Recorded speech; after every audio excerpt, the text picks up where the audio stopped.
What could break a man who had once been the second most powerful figure in Nazi Germany? Hermann Göring entered the courtroom at Nuremberg in November 1945, expecting to dominate the proceedings, to defend the Third Reich, and to secure his place in history as a warrior-statesman. He had been Hitler's designated successor, the Reichsmarschall, commander of the Luftwaffe, and architect of the German war economy. However, over the course of 10 months, something fundamental changed within this larger-than-life figure. The transformation was visible to everyone in that courtroom. The bombastic, confident leader gradually became a broken man, facing the reality of his crimes and the collapse of everything he had built his identity upon. What really broke Hermann Göring at Nuremberg? Was it the evidence of atrocities presented against him? The testimony of witnesses?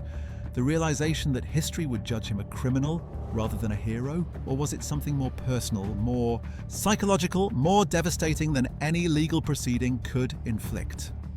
In this video, we will explore the complex story of Göring's mental and physical deterioration at Nuremberg and discover the surprising factors that shattered the second man of the Third Reich. Hermann Wilhelm Göring was born on January 12, 1893, in Rosenheim, Bavaria. His path to power began as a fighter pilot in World War I, where he became a decorated ace with 22 confirmed victories and commander of the legendary Richthofen Squadron after the Red Baron's death. This military glory defined Göring's self-image throughout his life. He saw himself as a warrior, a man of honor, who followed the codes of military conduct. After World War I, Göring drifted until he met Adolf Hitler in 1922 and joined the Nazi Party. He participated in the failed beer hall putsch in Munich on November 9, 1923, where he was shot in the groin. The wound caused him severe pain and led to his addiction to morphine, a dependency that would plague him for the rest of his life. During his recovery in exile, Göring's weight ballooned and his drug addiction deepened, creating the physical and psychological vulnerabilities that would later contribute to his downfall. When Hitler came to power in 1933, Göring rose with him. He held multiple positions of immense power: Minister-President of Prussia, creator and first commander of the Gestapo, plenipotentiary of the four-year plan controlling the German economy, and Reichsmarschall of the Greater German Reich. By 1940, Göring was at the height of his power and influence. He lived in opulent luxury at Karenhal, his vast estate named after his first wife, where he amassed a staggering collection of looted art from across conquered Europe. Göring saw himself not just as a political leader, but as a Renaissance prince, a patron of the arts, a hunter, and a man of culture. This grandiose self-image would make his fall all the more devastating. However, Göring's relationship with Hitler began to deteriorate as the war turned against Germany. The Luftwaffe's failure to win the Battle of Britain in 1940 was the first major crack in Göring's reputation. Hitler publicly berated him for the failure, though Göring remained in his positions of power. The situation worsened dramatically when the Luftwaffe failed to supply the encircled 6th Army at Stalingrad in the winter of 1942-1943. Göring had promised Hitler that the Luftwaffe could supply the trapped forces by air, a promise that proved catastrophically wrong. Over 200,000 German soldiers died or were captured at Stalingrad, and Hitler never forgave Göring for this failure. From 1943 onward, Göring's influence steadily declined. Hitler increasingly avoided him, stopped inviting him to important military conferences, and openly ridiculed him in front of other Nazi leaders. The man who had once been Hitler's closest companion and designated successor became a marginalized figure, retreating more and more to Karenhal and his art collection, seeking comfort in morphine and the trappings of wealth. The final rupture between Hitler and Göring came in the last days of the war. On April 23, 1945, with Hitler trapped in his bunker in Berlin and Soviet forces closing in, Göring sent a telegram from Bavaria asking Hitler to confirm that he should take over leadership of the Reich, as specified in Hitler's 1941 decree naming Göring his successor. Hitler, influenced by Martin Bormann, who saw an opportunity to destroy his rival, interpreted this as an act of treason. In a rage, Hitler stripped Göring of all his positions and expelled him from the Nazi Party. For Göring, this was a devastating blow. His entire identity was wrapped up in his relationship with Hitler and his position in the Nazi hierarchy. To be cast out by the Führer in the final hours of the Third Reich was a humiliation that wounded Göring deeply, though he would not fully process this trauma until much later. On May 8, 1945, Göring surrendered to American forces in Bavaria. He expected to be treated as a high-ranking military officer and negotiating partner. Instead, he was immediately taken into custody as a prisoner of war and war criminal. Initially, Göring maintained his bombastic personality. He chatted amiably with his American captors, signed autographs, and seemed to believe he would play some role in Germany's post-war administration. This delusion would not last long. The Americans were interested in Göring not as a partner, but as the highest-ranking Nazi leader in their custody. He was transported to various detention facilities, always under heavy guard, as the Allies prepared for the trial that would become the International Military Tribunal at Nuremberg. One of the first and most significant blows to Göring's psyche came during his initial detention when American military doctors forced him to undergo withdrawal from morphine and other drugs. For over 20 years, Göring had been dependent on various narcotics to manage pain and, increasingly, to escape reality. His daily morphine intake had reached enormous levels, and he supplemented this with paracodeine pills. When American military physician Douglas Kelly examined Göring in May 1945, he found a man who was severely overweight at 264 pounds, addicted to multiple drugs, and in poor physical condition despite being only 52 years old. The Americans decided that Göring would stand trial as a clear-minded defendant, not as a drug-addled addict. Beginning in late May 1945, they forced him through a medically supervised withdrawal. The withdrawal process was agonizing. Göring experienced severe physical and psychological symptoms: tremors, sweating, anxiety, insomnia, and intense cravings. However, something unexpected happened during this forced sobriety. As the fog of drugs lifted from his mind, Göring became sharper, more alert, and more combative. His weight dropped steadily, falling to about 150 pounds by the time of his trial. The physical transformation was remarkable, but the psychological effects were even more profound. Without drugs to numb his emotions and cloud his judgment, Göring had to confront reality more directly. However, this increased clarity did not immediately break him. Instead, it initially made him more formidable.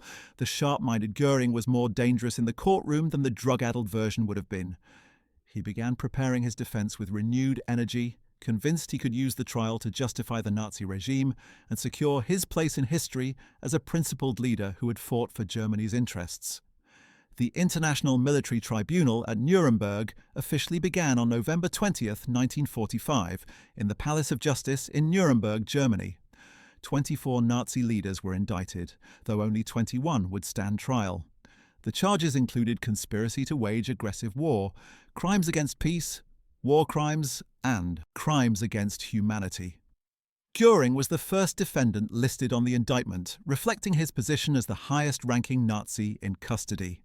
The courtroom itself was specially constructed within the Palace of Justice, with elaborate security measures, simultaneous translation systems, and space for hundreds of journalists from around the world. The trial would be conducted in 4 languages: English, French, Russian, and German. The judges represented the 4 Allied powers: the United States, Great Britain, France, and the Soviet Union. When Göring first entered the courtroom on November 20, 1945, he was a changed man physically but not yet mentally. He had lost over 100 pounds and looked almost unrecognizable compared to photographs from his days of power. He wore a simple grey Luftwaffe uniform stripped of all insignia and medals, as the Allies had forbidden defendants from wearing decorations. However, his bearing remained defiant. He sat in the first seat of the defendant's dock, a position he saw as appropriate given his rank. From the beginning, Göring attempted to assert dominance over the other defendants. During breaks, he would lecture them, insist they present a united front, and demand they show no weakness before their captors. Many of the other defendants, particularly the weaker personalities like Hans Frank and Wilhelm Frick, deferred to Göring out of habit. He was, after all, still the Reichsmarschall in his own mind. However, Göring's attempt to control the other defendants and dominate the proceedings faced immediate challenges. The chief American prosecutor, Robert H. Jackson, was determined not to let Göring turn the trial into a propaganda platform for Nazism. Jackson had prepared meticulously, assembling a massive collection of documentary evidence: German government records, military orders, personal correspondence, and most devastatingly, photographic and film evidence of concentration camps and mass atrocities.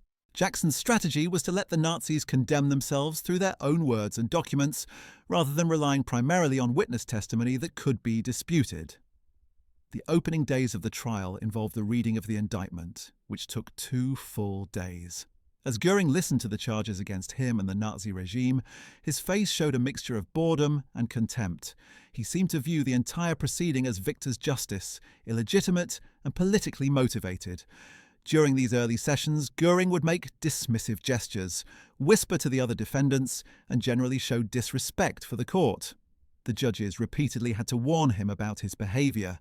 However, this early defiance masked a growing anxiety. Göring was beginning to realise that this trial was different from anything he had anticipated. The evidence being assembled against him was overwhelming, drawn from Germany's own meticulous record-keeping. One of the first major psychological blows to Göring came during the screening of a documentary film about Nazi concentration camps. On November 29, 1945, the prosecution presented a film that showed Allied forces liberating camps such as Bergen-Belsen and Dachau. The footage showed piles of emaciated corpses, living skeletons barely clinging to life, gas chambers and crematoria. The film was graphic and deeply disturbing. Many people in the courtroom wept. Several defendants removed their headphones or looked away. Göring, however, forced himself to watch. His face showed various emotions: initial skepticism, then shock, and finally something approaching horror. After the screening, Göring claimed the footage was Allied propaganda, that the conditions shown resulted from the chaos of war's end rather than deliberate policy. However, witnesses who observed him closely noted that the film had shaken him. For the first time, Göring seemed to understand that the world saw the Nazi regime not as a noble effort to restore German greatness, but as a criminal enterprise responsible for unprecedented atrocities. The prosecution's case began in earnest in late November and continued through February 1946. Day after day, prosecutors presented evidence of Nazi crimes, the planning of aggressive war, the invasion of peaceful nations, the systematic murder of Jews and other groups, the brutal treatment of prisoners of war, the enslavement of millions of forced labourers, and countless other atrocities.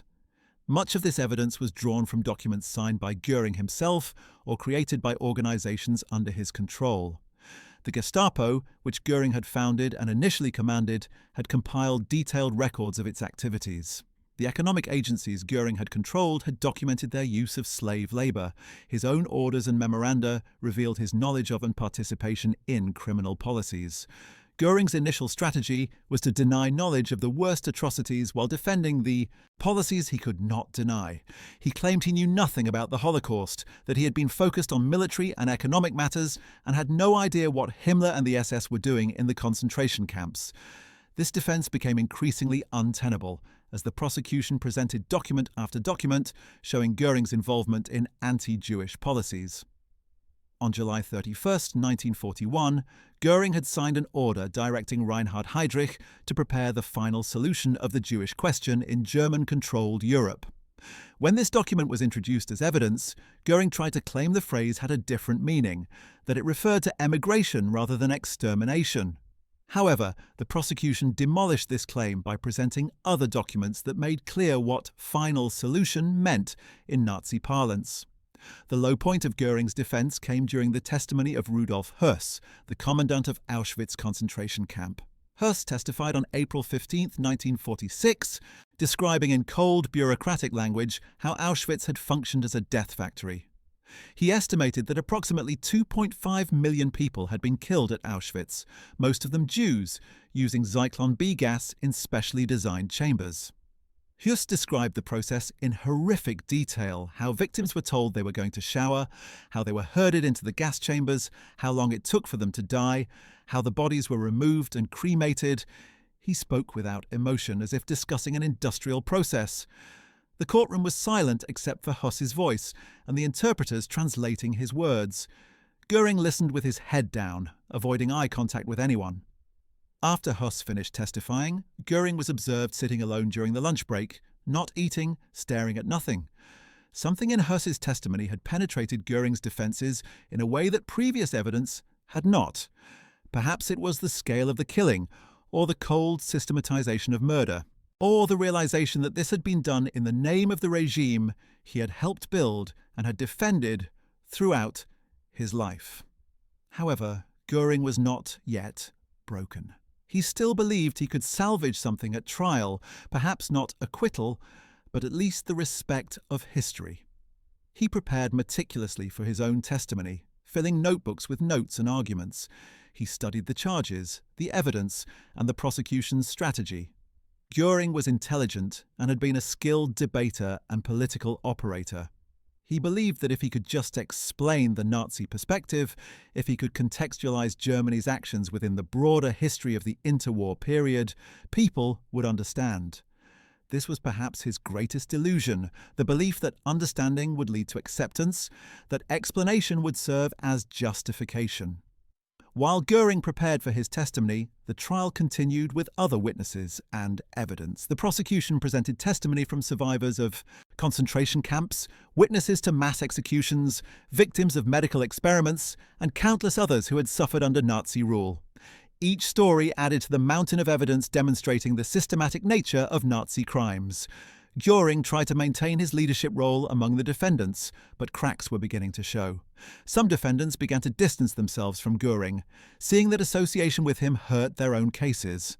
Hans Fritzsche, the radio propagandist, openly rejected Göring's attempts to orchestrate a unified defense. Albert Speer, Hitler's architect and armaments minister, began expressing remorse for his role in the regime, a stance that infuriated Göring, who saw it as weakness and betrayal. The psychological pressure on Göring intensified as the trial progressed. He was held in a small cell in Nuremberg prison, adjacent to the courthouse. The cell was barely 6 feet by 9 feet, containing only a cot, a small table, and a toilet. Göring was under constant observation, with guards watching him 24 hours a day through a small window in the cell door. He was not allowed privacy even for basic bodily functions.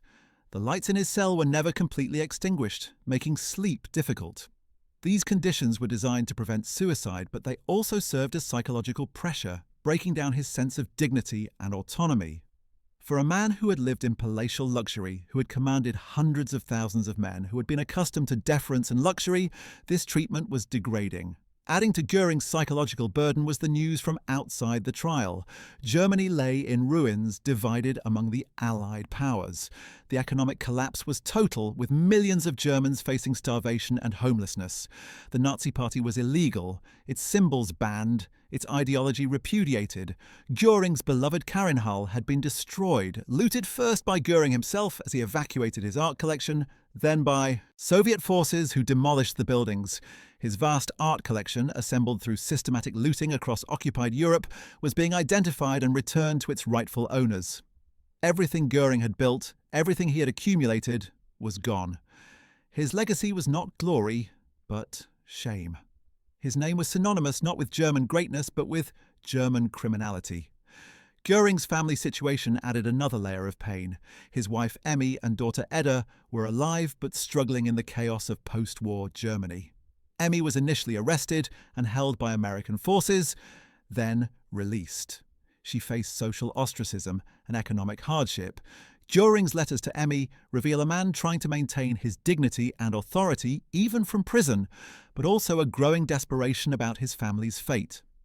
He worried about Edda, who was only 7 years old in 1945, growing up with the name Göring, marked forever as the daughter of a convicted war criminal.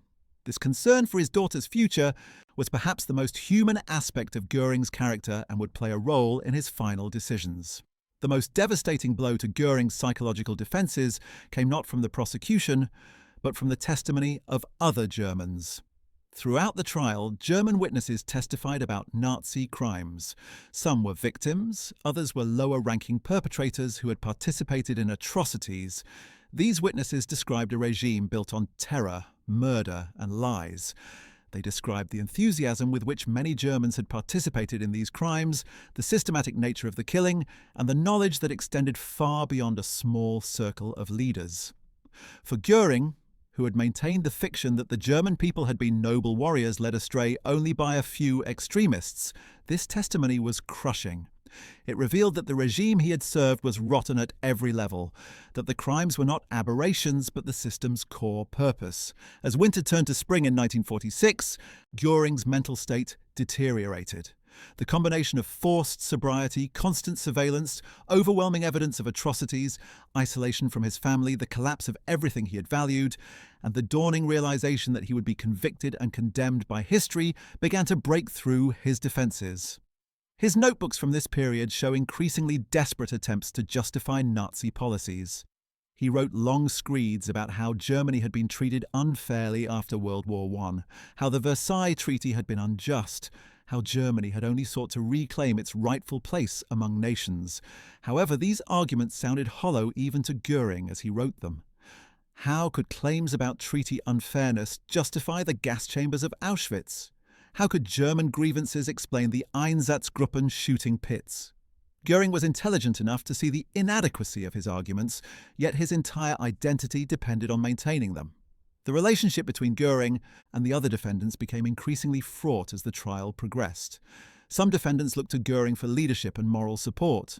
Others blamed him for their predicament, arguing that they had simply followed orders from Göring and other top leaders. The most significant rift developed with Albert Speer. Speer had decided to accept collective responsibility for the regime's crimes, arguing that, as a member of Hitler's leadership circle, he bore responsibility even for crimes he claimed not to have known about in detail. This stance, which Speer hoped would win him leniency, enraged Göring. He saw Speer's admission of collective guilt as a betrayal that undermined the defense of all the defendants. Göring confronted Speer during exercise periods in the prison courtyard, calling him a traitor and coward. Speer refused to back down, and the two men became bitter enemies. This conflict isolated Göring further, as other defendants had to choose sides or try to remain neutral in a poisonous atmosphere. The American military psychologist Gustav Gilbert, who had daily access to the defendants, documented Göring's deteriorating mental state. Gilbert administered IQ tests to the defendants and conducted extensive interviews. He found Göring to have a high IQ of 138, making him one of the most intelligent defendants. However, Gilbert also noted Göring's narcissistic personality, his need for admiration and dominance, and his inability to genuinely empathize with victims of Nazi crimes. In conversations with Gilbert, Göring would sometimes drop his defiant facade and express darker thoughts. He admitted to Gilbert that he knew the regime had committed terrible crimes, that Germany's aggressive wars had been unjustified, and that the treatment of Jews and other victims had been monstrous. However, Göring would then retreat from these admissions, insisting that he personally had not ordered the worst atrocities and that history would eventually recognize that he had tried to moderate Hitler's extremism. These conversations revealed a man at war with himself, unable to fully accept the truth of what he had been part of, yet unable to completely deny it. The physical conditions of Göring's imprisonment contributed to his psychological breakdown. Beyond the small cell and constant surveillance, he faced daily humiliations designed to strip away the remnants of his grandiose self-image. He was required to perform menial tasks, to follow orders from guards who treated him as a common criminal rather than a former head of state. The contrast between his memories of commanding armies and his present reality of being ordered about by young American soldiers was psychologically devastating. Göring, who had once entered rooms to have everyone stand at attention, now had to stand when guards entered his cell. The man who had lived in a palace now used a bucket for a toilet, while guards watched. These daily degradations accumulated, each one a small wound to his massive ego. Göring's relationship with American interrogators during the pre-trial period revealed his desperate need for validation and respect. He would talk for hours with interrogators, not because he was trying to cooperate, but because he craved an audience. He wanted someone to hear his justifications, to understand his perspective, to recognize his intelligence and achievements. The interrogators used this need against him, feigning interest and respect while extracting information and statements that would later be used against him at trial. When Göring realized he had been manipulated, that the seeming respect from his interrogators had been a technique rather than genuine regard, it added another layer to his psychological distress. Even the small scraps of dignity he thought he had maintained were revealed as illusions. The evidence presented about the Luftwaffe's crimes particularly wounded Göring. He had always seen the Luftwaffe as his personal creation, a modern professional military force distinct from the political and ideological excesses of the Nazi Party. However, the prosecution presented extensive evidence of Luftwaffe participation in war crimes. Luftwaffe units had bombed civilian targets deliberately, killing tens of thousands of non-combatants in cities across Europe. Luftwaffe personnel had participated in massacres on the Eastern Front. Luftwaffe medical officers had conducted criminal experiments on concentration camp prisoners. Fighter pilots had machine-gunned defenseless refugees on roads. The systematic nature of these crimes made it impossible to dismiss them as isolated incidents by rogue individuals. This evidence struck at Göring's core identity as a professional military officer. He could not reconcile the image of himself as an honourable warrior with the reality of commanding an organisation that had committed systematic atrocities. The prosecution's documentation of Göring's personal corruption added another dimension to his humiliation. Evidence was presented showing how Göring had amassed enormous wealth through looting occupied territories.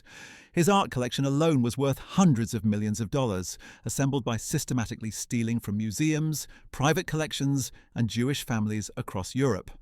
Göring had established a special agency, the Einsatzstab Reichsleiter Rosenberg, which had catalogued and seized cultural treasures throughout occupied Europe, with the choicest pieces going to Göring's personal collection. The prosecution presented photographs of Göring examining stolen artworks, correspondence about acquisitions, and inventories of his collections. This evidence painted Göring not as a statesman or military leader, but as a common thief operating on a massive scale. The revelation of his greed and venality to the world, the reduction of the self-styled Renaissance prince to a mere looter, wounded Göring's pride deeply. Göring's attempts to maintain control over the other defendants increasingly failed as the trial progressed. Some defendants began openly defying him. Julius Streicher, the virulent anti-Semitic publisher, was so erratic and vile in his statements that Göring tried to distance himself from him. However, Streicher would make comments in the dock suggesting intimacy with Göring that embarrassed him. Wilhelm Keitel and Alfred Jodl, the military leaders, maintained their soldierly bearing and increasingly saw Göring as a political figure who had dragged the Wehrmacht into dishonourable actions. Hans Frank, the former Governor-General of Poland, underwent a religious conversion in prison and began accepting responsibility for his crimes, a development that Göring viewed as both a betrayal and a sign of weakness. The defendant's dock, which Göring had hoped to turn into a united front of defiance, instead became a microcosm of the regime's internal conflicts and moral bankruptcy. The testimony of concentration camp survivors had a cumulative effect on Göring that observers noted. Each survivor's story added to the weight of evidence that the Holocaust had been systematic, massive, and deliberate. Survivors described arriving at camps, the selection process where some were sent immediately to gas chambers, the horrific conditions, the medical experiments, the arbitrary brutality, and the industrial-scale murder. These testimonies were particularly powerful because they came from people who had survived the very system Göring had helped create. Their mere existence contradicted Göring's attempts to minimize or deny Nazi crimes. Moreover, their dignity in testifying, their courage in facing their tormentors, stood in stark contrast to the moral bankruptcy of the defendants. Göring, who prided himself on his courage and honor, could see that these victims demonstrated more genuine courage than he had ever shown. The international nature of the trial also worked against Göring's psychological defenses. He had expected to face only the victorious allies whom he could dismiss as biased enemies. However, the prosecution brought witnesses from dozens of countries: Poland, Czechoslovakia, France, the Netherlands, Belgium, Norway, Yugoslavia, Greece, and many others. Each country presented evidence of Nazi crimes committed on its territory. The sheer geographic scope of Nazi criminality, the number of nations victimized, made it impossible to maintain the fiction that Germany had been engaged in a legitimate struggle for survival. The evidence showed systematic, planned aggression against peaceful neighbours, followed by brutal occupation and exploitation. Göring's arguments about German defensive measures or legitimate security concerns collapsed under the weight of evidence showing the premeditated nature of Nazi aggression. The role of German witnesses testifying against the regime particularly devastated Göring's defences. He had maintained that ordinary Germans had supported the regime and had no idea about the worst crimes. However, German witnesses described widespread knowledge of atrocities, enthusiasm for anti-Jewish measures, and voluntary participation in crimes. Some witnesses were former Nazi officials who described the planning and execution of criminal policies in bureaucratic detail. Others were ordinary Germans who had witnessed mass shootings, participated in deportations, or worked in concentration camps. These witnesses revealed that the Nazi regime's crimes had required the participation of tens of thousands of Germans at all levels of society. This demolished Göring's attempt to separate himself from the worst crimes by claiming they were the work of a small clique around Himmler. The evidence showed that Göring himself had issued orders, signed decrees, and given speeches that facilitated and encouraged these crimes. Göring's growing isolation in prison compounded his psychological distress. While he could interact with other defendants during trial sessions and brief exercise periods, most of his time was spent alone in his cell. For a man who had thrived on attention, who had surrounded himself with subordinates and admirers, who had been the centre of attention at every gathering, this isolation was torture. He had no audience for his justifications, no subordinates to flatter him, no crowds to cheer him. The only people who paid attention to him were the guards, the interrogators, and the psychologists, none of whom viewed him with anything approaching the respect he craved. This forced solitude gave Göring too much time to think, to confront his memories, and to contemplate his legacy. Without the distractions of power, luxury, and drugs, Göring had to face himself, and he increasingly did not like what he saw. The legal strategy Göring had planned for his defense was undermined before he could even testify. He had intended to argue that everything the Nazi regime had done was justified by Germany's strategic situation, international law at the time, and historical precedent. However, the prosecution systematically dismantled these arguments through the evidence presentation. They showed that Germany had signed treaties promising not to wage aggressive war, then had broken those treaties. They demonstrated that the laws of war, which Germany had agreed to follow, explicitly prohibited the types of actions Nazi forces had taken. They proved through captured German documents that Nazi leaders themselves had known their actions violated both international and German law, but had proceeded anyway. By the time Göring would take the stand, the foundation of his defense had already been destroyed. The news of suicides among captured Nazi leaders affected Göring deeply. Robert Ley, one of the indicted defendants, had hanged himself in his cell on October 25, 1945, before the trial even began. Heinrich Himmler had committed suicide immediately after his capture. Hitler himself had committed suicide in his bunker. These suicides haunted Göring. On one hand, they represented an escape from judgment that Göring sometimes contemplated. On the other hand, they seemed to him like cowardice, an admission of guilt that Göring was not yet ready to make. The question of whether to follow Hitler into death or to face trial and attempt to defend the regime became an ongoing psychological struggle for Göring. His eventual choice to stand trial represented a decision to fight, but it was a decision that would ultimately lead to an even more devastating defeat than suicide might have offered. As the winter of 1945-1946 deepened, Göring's physical appearance continued to change. Beyond the weight loss, his face showed the strain of the trial. Photographs from early sessions show him looking alert but tense. By February 1946, his face appeared gaunt. His eyes showed the sleeplessness that plagued him despite sedatives provided by prison doctors, and his expression had lost much of its earlier defiance. The psychological stress was manifesting physically in ways that were visible to everyone in the courtroom. Göring was aging rapidly under the pressure, a visible emblem of the collapse of Nazi power and the consequences of Nazi crimes. The complex psychological dynamic between Göring and the judges also played a role in his deterioration. The judges treated all defendants with formal correctness, but made clear their contempt for Nazi ideology and crimes. Göring, who craved respect from authority figures, found himself in the position of being judged by men who viewed him as a criminal rather than a peer. The judges were distinguished jurists from 4 nations, men of learning and accomplishment in their own right.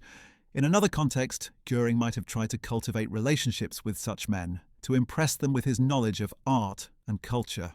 However, here they sat in judgment of him, and their judgment was clearly going to be condemnation. This reality, increasingly unavoidable as the trial progressed, wounded Göring's sense of himself as a man worthy of respect from other great men. The day finally arrived for Göring to take the witness stand in his own defense. On March 13, 1946, Hermann Göring began his testimony. This was the moment he had been preparing for, the opportunity to present his version of history and to defend the Nazi regime before the world. Göring had spent months in his cell preparing notes, rehearsing arguments, and plotting strategy. He believed that his intelligence, his command of facts, and his rhetorical skills would allow him to dominate the proceedings. For 3 days, Göring testified under direct examination by his defense attorney, Dr. Otto Stamer. These initial days seemed to confirm Göring's hopes. He presented himself as a reasonable man who had been trying to serve Germany's interests. He minimized his knowledge of atrocities, claimed he had opposed the most extreme measures, and portrayed himself as a moderating influence on Hitler. He was articulate, sometimes charming, and demonstrated his intelligence through detailed knowledge of complex political and military matters. Some observers worried that Göring was succeeding in his goal of rehabilitating the Nazi regime's image. However, everything changed when American prosecutor Robert H. Jackson began cross-examining Göring on March 18, 1946. Jackson was one of America's most distinguished lawyers, a former Attorney General and Supreme Court Justice. He had prepared meticulously for this confrontation, knowing that his cross-examination of Göring would be the trial's most important moment.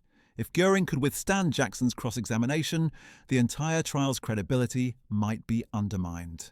Jackson needed to break Göring, to expose the hollowness of his defenses, and to demonstrate the criminal nature of the regime Göring represented. What followed? Over the next several days was a legal and psychological battle that would leave Göring shattered. The cross-examination began poorly for Jackson. Göring proved to be a difficult witness, giving long, rambling answers that avoided Jackson's questions. When Jackson tried to cut him off, Göring would claim he needed to explain context. The judges initially allowed Göring considerable latitude, which frustrated Jackson and seemed to validate Göring's strategy. However, Jackson adjusted his approach. Instead of asking open-ended questions that allowed Göring to speechify, Jackson began confronting Göring with his own documents and statements. Time and again, Jackson would read a speech Göring had given or a decree Göring had signed, then ask him to explain it. This technique trapped Göring between contradictory positions. If he admitted the document's meaning, he convicted himself. If he denied it, he looked dishonest or foolish. One devastating exchange occurred when Jackson confronted Göring with his own statements about the 4-year plan, which Göring had directed beginning in 1936. The 4-year plan was ostensibly an economic program to prepare Germany for war within 4 years. Jackson read from Göring's own secret speeches to German industrialists, where he explicitly stated that the plan's purpose was to prepare for aggressive war. Göring tried to claim that these statements had been misunderstood, that he had only meant defensive preparations. Jackson then produced document after document showing the 4-year plan involved stockpiling strategic materials needed specifically for offensive military operations, the development of synthetic substitutes for resources Germany lacked, and the reorganization of industry for war production. The evidence was overwhelming. Göring had not been preparing for defense but for the aggressive wars that Germany would launch in 1939 and beyond. Caught in this contradiction, Göring became flustered and evasive, his earlier confidence evaporating. Another crucial moment came when Jackson confronted Göring about his July 31, 1941 order to Reinhard Heydrich regarding the final solution. Göring had spent months claiming he knew nothing about the systematic murder of Jews, that the Holocaust had been Himmler's private project. However, this document, bearing Göring's signature, explicitly directed Heydrich to prepare comprehensive solutions to the Jewish question in Europe. The phrasing was bureaucratic, but its meaning was clear to anyone familiar with Nazi terminology. Jackson asked Göring directly what he had meant by final solution of the Jewish question. Göring claimed it meant emigration and resettlement. Jackson then produced evidence showing that by July 1941, mass shootings of Jews were already occurring across occupied Soviet territory, that emigration was no longer possible from German-controlled Europe, and that Nazi leaders used final solution as a euphemism for murder. Göring insisted he had not known about mass killings when he signed the order, that he had believed in resettlement to reservations in the East. Jackson methodically demolished this claim, showing Göring's attendance at meetings where deportations and killings were discussed, his receipt of reports detailing anti-Jewish actions, and his own speeches calling for the elimination of Jews from German life. The confrontation left Göring visibly shaken, his claims of ignorance exposed as lies. The cross-examination about Göring's looting of art treasures struck at another aspect of his self-image. Göring had styled himself as a patron of the arts, a cultured Renaissance prince building a collection for Germany's glory. Jackson presented evidence showing systematic theft on a massive scale. Göring had created special agencies to locate and seize artworks. He had forced sales from collectors, particularly Jewish families, at fraudulent prices or simply confiscated works without compensation. His agents had stripped museums across occupied Europe, taking whatever Göring wanted for his personal collection. The prosecution presented detailed inventories showing Göring had accumulated over 1,100 paintings, countless sculptures, tapestries, and other treasures. Jackson asked Göring how he could claim to be a man of culture when he had built his collection through theft and exploitation. Göring attempted to justify these actions by claiming the artworks had been legally acquired or that he had paid for them. Jackson produced documents showing payments that were mere fractions of the work's values, forced sales where Jewish owners had no choice, and outright confiscations. The evidence painted Göring not as a patron but as a plunderer, reducing his cultural pretensions to common criminality. Perhaps the most psychologically devastating portion of the cross-examination dealt with Göring's relationship with Hitler. Jackson forced Göring to confront the contradiction at the heart of his defense. Göring claimed he had been a loyal follower of Hitler who carried out the Führer's will, but he also claimed he had opposed Hitler's most extreme policies and had tried to moderate them. Jackson asked Göring repeatedly, "If you opposed these policies, why didn't you resign? Why did you continue serving a regime committing atrocities you claimed to oppose?" Göring's answers became increasingly desperate. He spoke of duty, of loyalty to Germany rather than to Hitler personally, of believing he could do more good from inside the regime than outside it. Jackson tore these justifications apart. He pointed out that Göring had profited enormously from his position, that he had lived in luxury while millions died, that his supposed opposition to extreme measures had never stopped him from giving speeches supporting those very measures. The exchanges revealed Göring as a man who had rationalized his complicity with transparent excuses, a man who had chosen power and comfort over principle. The cross-examination lasted for several grueling days. Each day, Göring seemed less confident, less able to maintain his defences. He began making mistakes, contradicting earlier statements, forgetting which lies he had told. The judges grew impatient with his evasions and began cutting him off more frequently. The other defendants watched with alarm as their leader was systematically dismantled. Göring's face showed the strain. The sleepless nights, the constant stress, the realization that his performance was failing. When Jackson finally concluded the cross-examination, Göring left the witness stand looking exhausted and defeated. He had entered hoping to rehabilitate his and the regime's reputation. He left with his credibility destroyed, his lies exposed, and his psychological defences in tatters. The aftermath of Göring's cross-examination was catastrophic for his mental state. He had staked everything on his ability to dominate the trial, to use his intelligence and charm to win over observers, if not the judges. The failure of this strategy left him with nothing to hold on to. In conversations with psychologist Gustave Gilbert after his testimony, Göring admitted that the cross-examination had been more difficult than he expected. He complained that Jackson had not allowed him to explain things properly, that the judges had been biased against him, that the whole proceeding had been unfair. However, these complaints had a hollow quality. Göring knew he had been beaten. He had been confronted with his own words and documents, and he had not been able to explain them away. The trial continued with testimony from other defendants, but for Göring the psychological damage had been done. He sat in the dock day after day, listening to his co-defendants testify. Some, like Speer, accepted responsibility and expressed remorse. Others, like Julius Streicher and Hans Frank, made bizarre and self-incriminating statements. A few, like Admiral Dönitz and Baldur von Schirach, attempted to defend specific policies while distancing themselves from the regime's worst crimes. Göring watched this procession with growing disgust and despair. The grand defense of the Third Reich he had envisioned had become a spectacle of men blaming each other, claiming ignorance and begging for mercy. The unity he had tried to impose on the defendants had completely collapsed. The prosecution's closing arguments in July 1946 provided another blow to Göring. Robert Jackson delivered a powerful summation that placed Göring at the center of Nazi criminality. Jackson argued that Göring had been present at the creation of the Nazi regime, had helped build its apparatus of terror, had directed its economic exploitation of conquered peoples, and had known about and facilitated its genocidal policies. Jackson presented Göring as the embodiment of Nazi evil, intelligent enough to understand what he was doing, powerful enough to have made different choices, yet choosing at every turn to serve a murderous regime for personal gain and power. The portrait Jackson painted was devastating, not of a loyal soldier led astray, but of a calculating criminal who had embraced evil for his own benefit. Hearing himself described this way, with documentary evidence supporting every accusation, Göring seemed to shrink physically in the defendant's dock. The Soviet prosecutor's closing argument was even harsher. Roman Rudenko presented extensive evidence of Nazi crimes in the Soviet Union. The mass murder of Soviet prisoners of war, the Einsatzgruppen killings that claimed over 1 million lives, the siege of Leningrad that killed over 1 million civilians, the planned starvation of Soviet populations, and countless other atrocities. Rudenko argued that these crimes had been planned and coordinated at the highest levels of Nazi leadership, with Göring playing a central role through his control of the economy and his position on the Reich Defense Council. The scale of criminality Rudenko described was almost incomprehensible.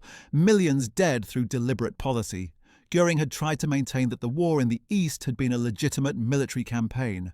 Rudenko's presentation demolished this claim, showing systematic policies of extermination that had nothing to do with military necessity. As the trial moved toward its conclusion in the summer and fall of 1946, Göring faced the reality that he would be convicted and likely sentenced to death. This prospect forced him to confront questions he had avoided throughout the trial. What had his life meant? What would his legacy be? He had believed himself a great man, a leader who would be remembered alongside history's giants. Now he faced the prospect of being remembered as a war criminal, a murderer, a thief. This gap between his self-image and reality created a psychological crisis that manifested in various ways. He became more withdrawn, speaking less to the other defendants and the guards. He spent hours in his cell writing, trying to craft a narrative of his life that would salvage something from the wreckage. These writings reveal a man struggling with cognitive dissonance, unable to fully accept his crimes, yet unable to deny them convincingly even to himself. Göring's attitude toward his fellow defendants revealed his psychological state. He had initially tried to lead them, to create a unified front. After his testimony's failure, this effort collapsed. He became contemptuous of defendants who expressed remorse, seeing them as weak. However, he also began to distance himself from defendants who remained defiant Nazis, as if their association tainted him further. This left Göring increasingly isolated, unable to maintain his role as leader, yet unwilling to accept the role of penitent. He existed in a psychological limbo, defending a regime he could no longer believe in, denying crimes he knew had occurred, claiming honor while aware of his dishonor.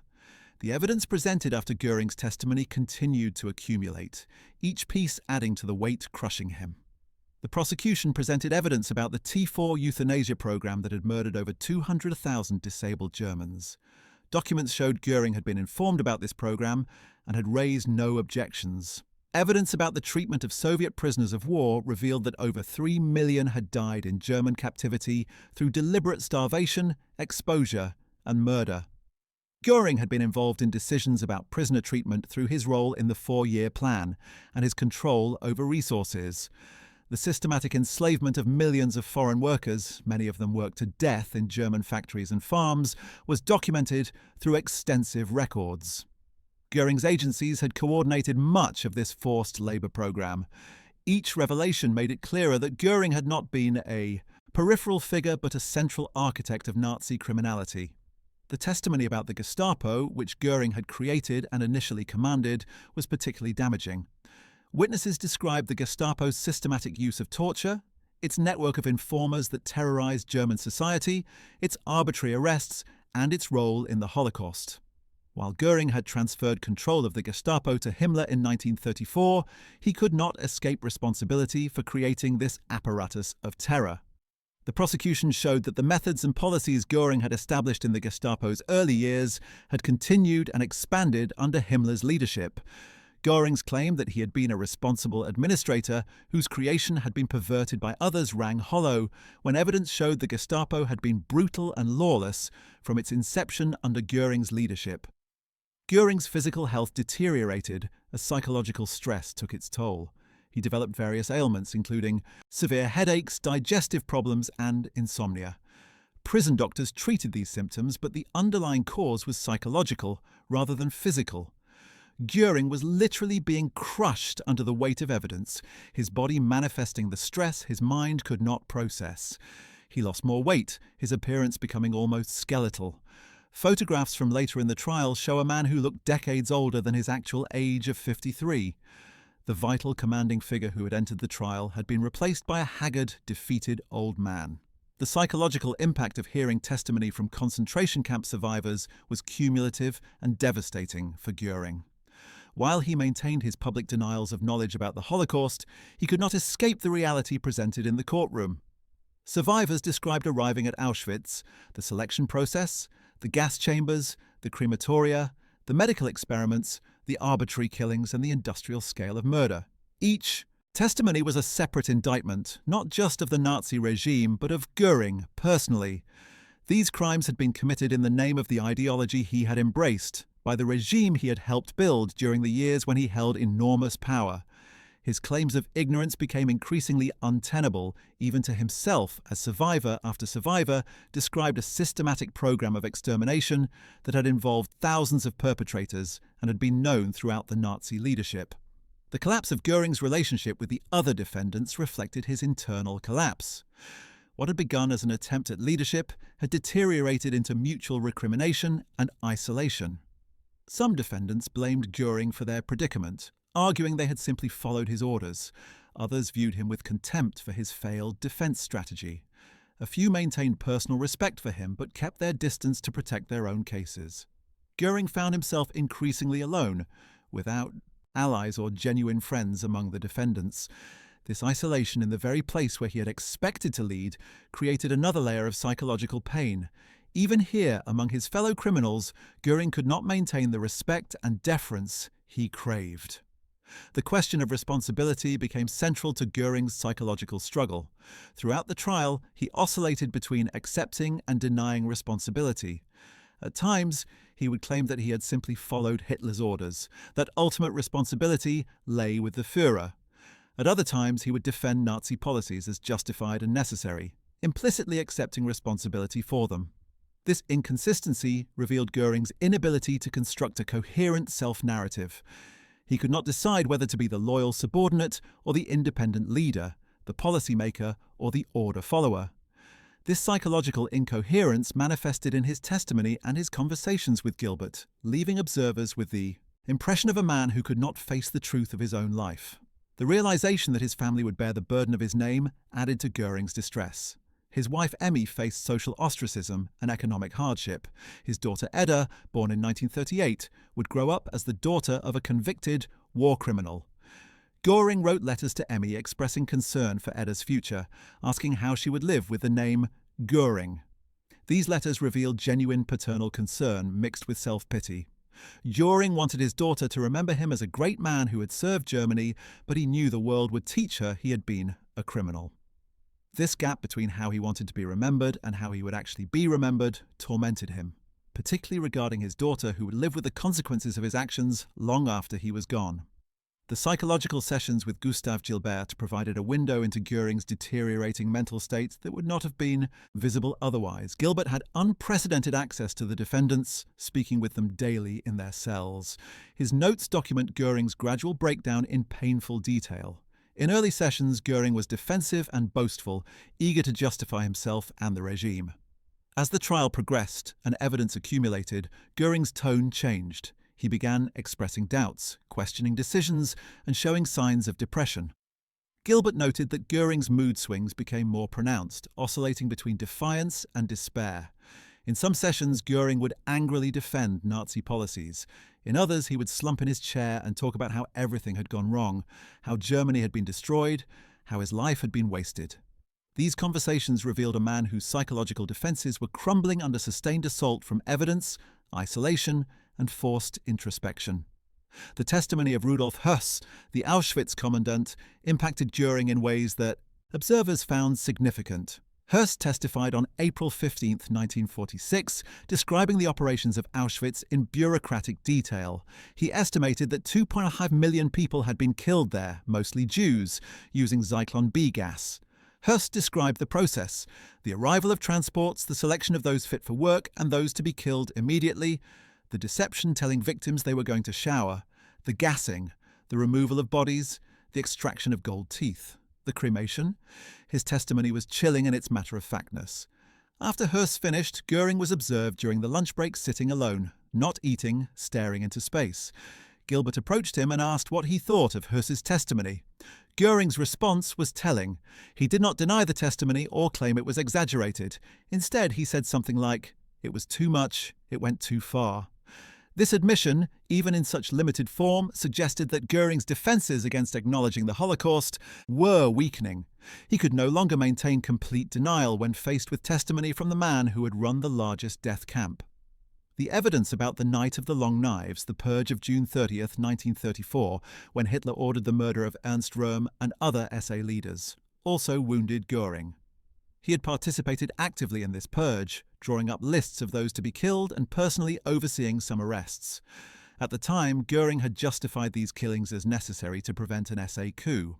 However, at trial, evidence showed that there had been no coup plot, that the purge was simply Hitler's way of eliminating potential rivals. Documents revealed that over 80 people had been murdered during the purge, many of them shot without trial based on Hitler's orders. Göring's role in these extrajudicial killings was extensively documented.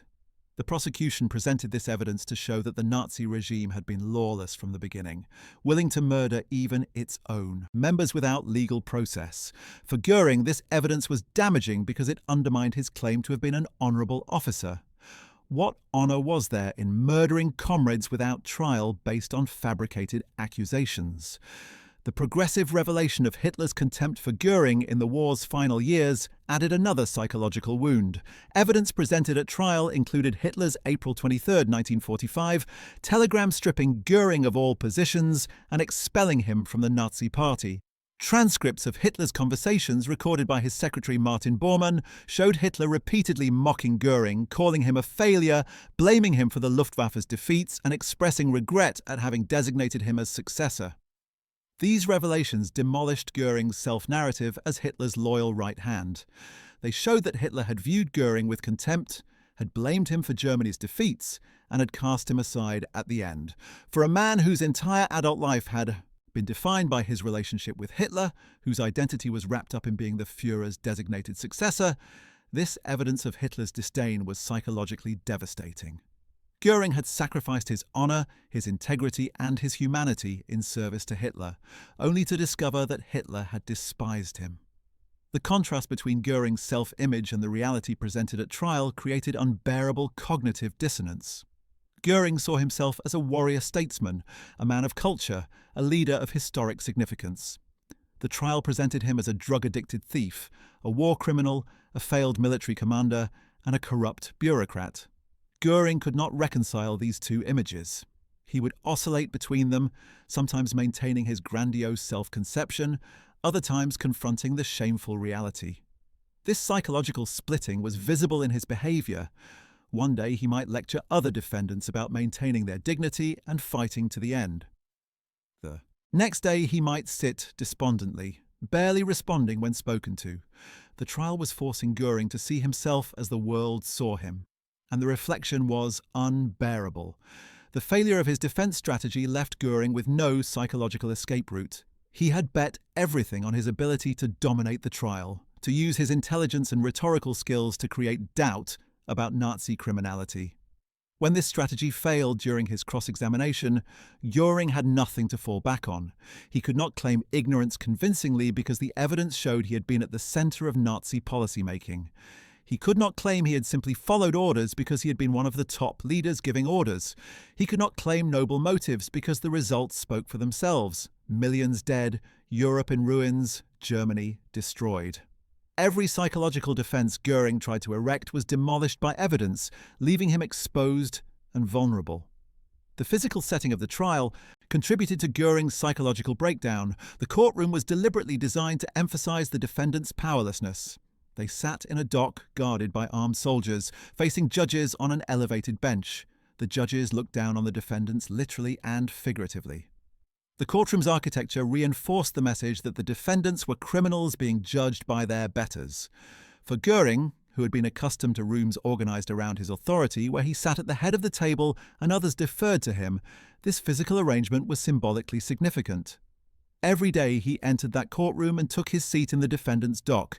The environment reminded him that he was no longer powerful, no longer in control, no longer worthy of respect. The international press coverage of the trial added another layer of humiliation. Journalists from around the world attended the trial, filing daily reports about the proceedings. Göring read newspaper accounts when he could access them, and they uniformly portrayed him negatively. He was described as bloated and sweating before his weight loss, then as haggard and defeated after. His testimony was characterized as evasive and unconvincing. His attempts at humor or charm were portrayed as inappropriate and callous. The international consensus was that Göring was a criminal who deserved severe punishment. This universal condemnation wounded Göring, who had hoped that even if the judges convicted him, public opinion might see him as a tragic figure or a principled defender of his nation. Instead, he was reviled globally, his name becoming synonymous with Nazi evil alongside Hitler's. The testimony about Kristallnacht, the November 1938 pogrom against Jews in Germany and Austria, particularly damaged Göring's defense. On November 9th and 10th, 1938, Nazi mobs had destroyed synagogues, looted Jewish businesses, and killed nearly 100 Jews across Germany and Austria. Göring had chaired a meeting on November 12th, 1938, to discuss the aftermath of Kristallnacht. Minutes from this meeting, presented as evidence at Nuremberg, showed Göring discussing how to extract maximum economic advantage from the situation. He imposed a collective fine of 1 billion Reichsmarks on the Jewish community for the damage caused by the Nazi mobs. He ordered the exclusion of Jews from German economic life. He discussed confiscating Jewish property and businesses. The meeting minutes showed Göring treating the pogrom purely as an economic opportunity, showing no concern for the victims. When confronted with this document, Göring tried to claim he had been trying to prevent further violence by imposing order. However, the minutes clearly showed him enthusiastically planning the economic exploitation and persecution of Jews, using the pogrom as a pretext to accelerate anti-Jewish policies. The evidence about the plunder of occupied territories struck at Göring's role as head of the 4-year plan and economic czar. Documents showed systematic looting of food, raw materials, industrial equipment, and cultural treasures from conquered nations. This plunder had served both to enrich Germany and to impoverish occupied populations deliberately. Göring's agencies had coordinated much of this theft. The prosecution presented evidence that millions of people in occupied territories had suffered malnutrition or starvation as a direct result of German food requisitions that Göring's agencies had organized. In the Soviet Union alone, millions of civilians had died from starvation caused by German seizure of food supplies. Göring tried to justify these policies as normal economic exploitation of conquered territories. The prosecution showed they constituted war crimes, systematic pillage on a massive scale that had directly caused millions of deaths. Göring's changing attitude toward the other defendants revealed his psychological state. In the early months, he had tried to organize a collective defense, insisting all defendants deny wrongdoing and defend the regime. As his own defense collapsed, Göring became increasingly contemptuous of defendants who showed weakness. He saved particular scorn for those who expressed remorse, viewing them as traitors. However, he also distanced himself from unrepentant fanatics like Julius Streicher, whose ravings embarrassed Göring. This left Göring isolated, unable to maintain the role of leader, yet unwilling to join with those who accepted guilt. His isolation within the defendant's dock mirrored his larger isolation from humanity. He belonged neither with the defiant Nazis nor with the penitent, existing in a limbo of his own making. The impact of Albert Speer's testimony particularly wounded Göring. Speer had been Hitler's architect and later armaments minister, responsible for the German war economy from 1942 to 1945. Speer testified on June 20, 1946, and his testimony shocked the courtroom. Unlike other defendants who denied knowledge or responsibility, Speer accepted collective responsibility for the regime's crimes. He stated that, as a member of Hitler's leadership circle, he bore responsibility even for crimes he claimed not to have directly known about. Speer condemned the Nazi regime and expressed remorse for his participation. This testimony enraged Göring. He confronted Speer during exercise periods, calling him a traitor and coward. However, Speer's testimony also worried Göring because it was effective. Speer came across as honest and penitent, in stark contrast to Göring's evasions. The judges seemed to view Speer more sympathetically than other defendants. Göring realized that Speer's strategy might win leniency, while his own strategy had failed. This realization added to Göring's psychological distress as he saw that his chosen path had been not only morally wrong but strategically foolish. The evidence presented about the Luftwaffe's role in the terror bombing of cities devastated Göring's claim to military honor. The prosecution presented evidence about the bombing of Rotterdam, Warsaw, Belgrade, and other cities where the Luftwaffe had deliberately targeted civilian areas. Thousands of civilians had been killed in these attacks, which had served no military purpose. Göring tried to argue that these bombings had been militarily justified, or that civilian casualties were unintentional. However, the evidence showed otherwise. Orders and reports demonstrated that terror bombing of civilians had been deliberate Luftwaffe policy. Göring's own speeches had threatened to rain destruction on enemy cities. The revelation that the Luftwaffe had pioneered terror bombing, later turned against German cities by Allied bombers, created a terrible irony. The suffering Göring had inflicted on others had been visited upon Germany itself. His own policies had helped inspire the firebombing of German cities that had killed hundreds of thousands of German civilians. As the summer of 1946 progressed and the trial neared its conclusion, Göring's mental state continued to deteriorate. He spoke less frequently to guards and other prisoners. He spent more time alone in his cell, writing letters and memoirs that attempted to justify his life. These writings showed a man desperately trying to salvage meaning from catastrophe, to find some way to frame his actions as heroic rather than criminal. However, even in his private writings, Göring could not fully escape the evidence that had been presented. His attempts at self-justification rang hollow even to himself. The cognitive dissonance between his grandiose self-image and the reality of his crimes was tearing him apart psychologically. The anticipation of the verdict created its own psychological pressure. Göring knew he would almost certainly be convicted. The question was whether he would be sentenced to death or to imprisonment. This uncertainty added to his distress. He oscillated between hoping for life imprisonment and expecting death. The waiting, the knowledge that his fate was being decided by others while he could do nothing, was torture for a man accustomed to wielding power. Göring was forced into a passive role, waiting for judgment, unable to control outcomes. This powerlessness was perhaps as psychologically devastating as any evidence presented against him. The final arguments in the trial concluded in late August 1946, and the tribunal adjourned to deliberate on the verdicts and sentences. During this waiting period, which lasted from late August until late September, Göring existed in an agonizing state of suspense. He knew conviction was certain, but he held onto a slim hope that he might receive a life sentence rather than death. This hope was based on his belief that his status as a prisoner of war might afford him some protection, that the tribunal might hesitate to execute a man who had surrendered rather than being captured in combat.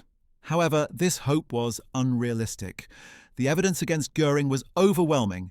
His rank had placed him at the pinnacle of Nazi criminality, and the tribunal had been convened specifically to hold the Nazi leadership accountable. During the deliberation period, Göring's behavior became increasingly erratic. Some days he would express confidence that the death penalty would be considered excessive for what he still insisted had been legitimate government service. Other days he would sink into profound depression, barely speaking or eating. The guards and psychologists watching him noted these mood swings with concern. There was worry that Göring might attempt suicide before the verdict could be delivered. However, Göring had not yet reached that point. He still harbored some hope, still believed that perhaps the judgment would not be as severe as the evidence suggested. On September 30th, 1946, the tribunal reconvened to deliver its verdict. The Ja Atmosphere in the courtroom was tense. After nearly 11 months of testimony and argument, the moment of judgment had arrived. The judges spent 2 days reading the tribunal's judgment, which ran to over 250 pages. On the first day, they reviewed the evidence and legal arguments. On the second day, October 1st, 1946, they delivered the verdicts for individual defendants. The defendants were brought into the courtroom one by one to hear their fate. Göring was the first to be called, reflecting his position as the highest-ranking Nazi in custody. When Göring's name was called, he stood and walked to the dock alone. The presiding judge, Lord Justice Geoffrey Lawrence of Britain, read the tribunal's findings regarding Göring. The judgment was scathing. It found Göring guilty on all 4 counts: conspiracy to wage aggressive war, crimes against peace, war crimes, and crimes against humanity. The judgment detailed Göring's role in creating the Nazi state, in planning and executing aggressive wars, in establishing concentration camps and the Gestapo, in persecuting Jews and other groups, in plundering occupied territories, and in enslaving millions of forced labourers. The tribunal found that Göring had been second only to Hitler in the Nazi hierarchy, that he had participated in decisions at the highest level, and that he bore responsibility for the regime's crimes. After reviewing these findings, Lord Lawrence pronounced the sentence, death by hanging. The moment the death sentence was pronounced, something broke inside Hermann Göring. Observers noted that his face went pale, his body seemed to sag, and for the first time in the trial, he appeared genuinely shaken. He had known this outcome was possible, even probable, but hearing the actual words, death by hanging, made it real in a way that anticipation had not. Göring returned to his cell in a state of shock. Guards reported that he sat on his cot for hours, staring at nothing, not responding when spoken. 2. The sentence had shattered his remaining psychological defences. He could no longer maintain any illusion about his fate or his place in history. He had been judged by the world and found guilty, condemned to die as a common criminal. However, the death sentence triggered a new psychological crisis for Göring that would define his final weeks. He was devastated by the verdict, but the method of execution, hanging, particularly horrified him. In Göring's mind, hanging was a dishonourable death, reserved for common criminals. Military officers, he believed, should be executed by firing squad, which he saw as an honourable military death. The fact that he would be hanged like a common thief or murderer struck at his identity as a warrior and military leader. This obsession with the method of execution might seem trivial given the magnitude of his crimes, but for Göring, it became the focus of his final psychological struggle. He desperately wanted to die in a way that would preserve some shred of dignity and honour. In the days following the verdict, Göring petitioned the tribunal to be shot rather than hanged. He argued that as a military officer and prisoner of war, he was entitled to execution by firing squad under military law. The petition was carefully worded, emphasising Göring's military service and rank. However, the Allied Control Council, which had authority over the tribunal's sentences, denied the petition. The decision was deliberate and symbolic. The Allies wanted to make clear that Göring was being executed not as a soldier, but as a war criminal. Hanging was the specified method of execution for war crimes, and no exception would be made for Göring regardless of his military rank. When this denial was communicated to Göring, it delivered another psychological blow. His final attempt to preserve some dignity in death had been rejected. The rejection of his petition triggered a decision that Göring had probably been considering since his conviction he would commit suicide rather than submit to hanging. This decision emerged from multiple psychological factors. First, suicide would allow Göring to control his own death, to deny the Allies the satisfaction of executing him. Second, suicide by cyanide would be quicker and less degrading than hanging. Third, suicide would allow Göring to die on his own terms, maintaining at least in his own mind some final shred of autonomy and dignity. Finally, suicide would deprive the Allies of the spectacle of his execution, allowing Göring to cheat the hangman and deny the complete triumph of Allied justice. However, Göring faced a significant obstacle to suicide. He had no access to poison or any other reliable means of killing himself. His cell was under constant observation, he was not allowed any items that could be used as weapons, and regular searches ensured he had no contraband. Yet somehow, Göring had managed to obtain a cyanide capsule that had survived months of imprisonment, searches, and surveillance. The exact method by which he acquired and hid this capsule remains one of the mysteries of the Nuremberg trials. The most likely explanation is that he had concealed the capsule on his person when captured, and through some combination of luck and cleverness, had prevented its discovery during searches. American authorities conducted an investigation after his death, but never definitively established how he had obtained the capsule. In the final weeks of his life, Göring's behavior showed elements of both continued psychological breakdown and a strange kind of peace. The death sentence had removed all uncertainty about his future. He no longer had to hope or struggle. His fate was sealed, and this certainty seemed to relieve some of the psychological pressure he had been under. He began speaking more freely to guards and to psychologist Gilbert. These final conversations revealed Göring's thoughts about his life, his crimes, and his impending death. He expressed no genuine remorse for Nazi crimes. He maintained that he had served Germany as best he could, that history would eventually recognize that the Nazi regime had been trying to accomplish legitimate goals, even if some methods had been excessive. These statements revealed that even facing death, Göring could not fully acknowledge the evil he had been part of. His psychological defenses, though battered, remained partially intact. Göring's conversations with Gilbert in those final weeks were particularly revealing. He admitted that he knew Germany's wars had been aggressive, that the treatment of Jews had been criminal, that millions had died unnecessarily. However, he would then immediately retreat from these admissions, claiming that he had tried to moderate the worst excesses, that he had not known about many crimes, that circumstances had forced actions that in peacetime would have been wrong. Gilbert noted that Göring seemed to live in two psychological realities simultaneously. One where he acknowledged the truth about Nazi crimes, another where he justified and minimized them. This splitting allowed Göring to maintain his self-image while confronting overwhelming evidence of his guilt. It was a psychological defense mechanism that had served him throughout the trial and that he maintained until his death. Göring spent considerable time in his final weeks writing letters to his wife Emmy and composing a final statement for the world. His letters to Emmy mixed expressions of love and concern for his family with attempts to control how he would be remembered. He gave Emmy instructions about what to tell their daughter Edda about him. He wanted Edda to know that he had served Germany, that he had been a soldier and leader, that he had faced his death with courage. These letters revealed Göring's desperate attempt to shape his legacy, at least within his own family. He knew the world would remember him as a war criminal, but he hoped his daughter might remember him differently. This concern for how his child would view him was perhaps the most human aspect of Göring's psychology, revealing that beneath the layers of narcissism and self-deception, there was still a father who cared how his daughter would think of him. Göring's final statement, which he wrote in his cell and which was found after his death, attempted to justify his life and actions. The statement argued that he had been a patriot who had served Germany, that he had tried to make his country strong and prosperous, and that he had no regrets about his service. However, the statement also revealed Göring's continued inability to face the full truth about the regime he had served. He acknowledged that terrible things had happened, but maintained that he had not been responsible for the worst crimes. He portrayed himself as a soldier and statesman who had been caught up in historical forces beyond his control. This final self-justification demonstrated that Göring's psychological defenses had not completely collapsed even in the face of death. He died as he had lived, unable or unwilling to fully acknowledge the truth about himself. The execution was scheduled for October 16, 1946.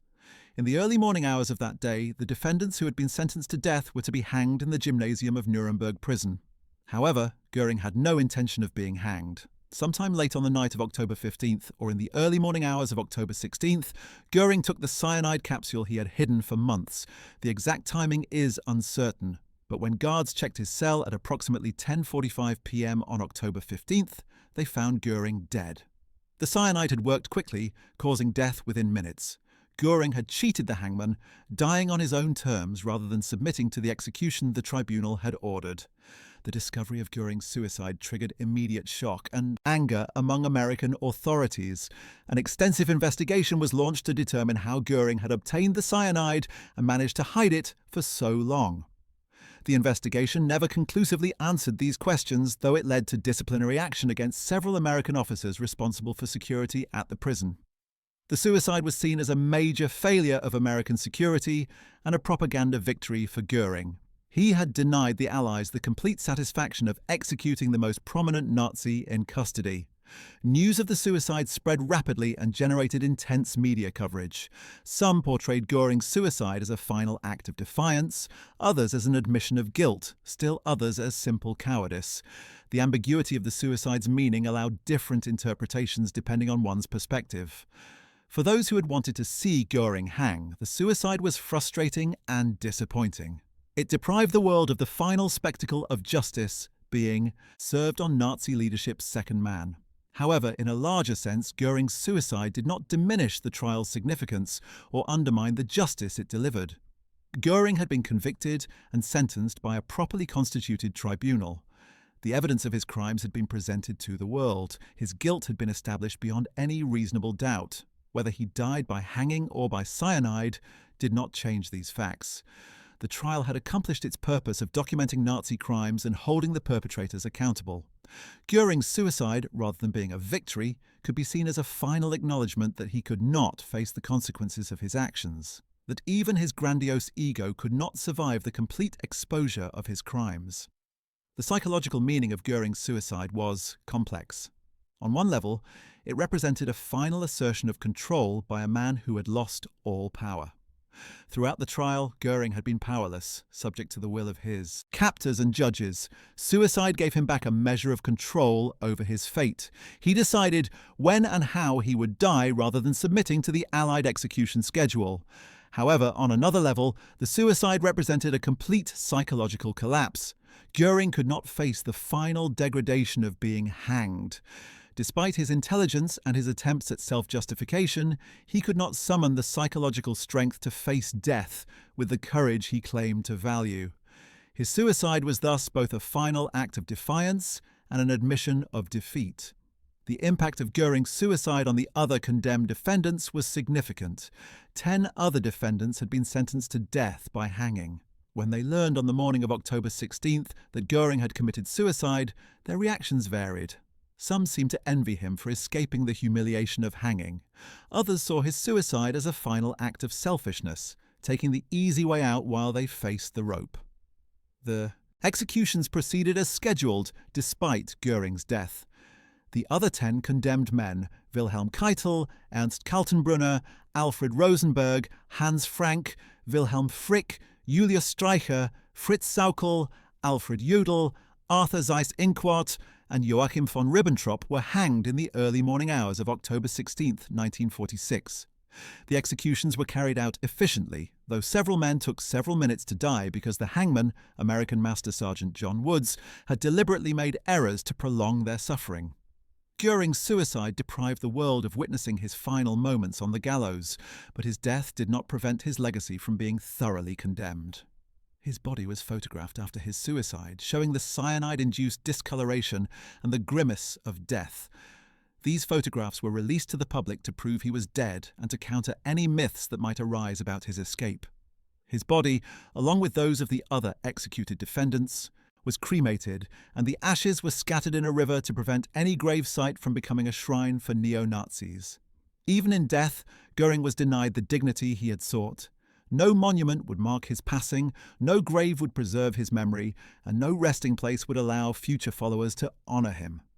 The complete picture of what broke Hermann Göring at Nuremberg was complex and multifaceted. It was not any single factor, but rather the accumulation of many that destroyed him psychologically. The forced sobriety that cleared his mind also made him more vulnerable to psychological pressure.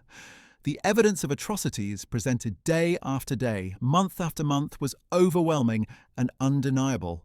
His own documents and statements condemned him more effectively than any witness.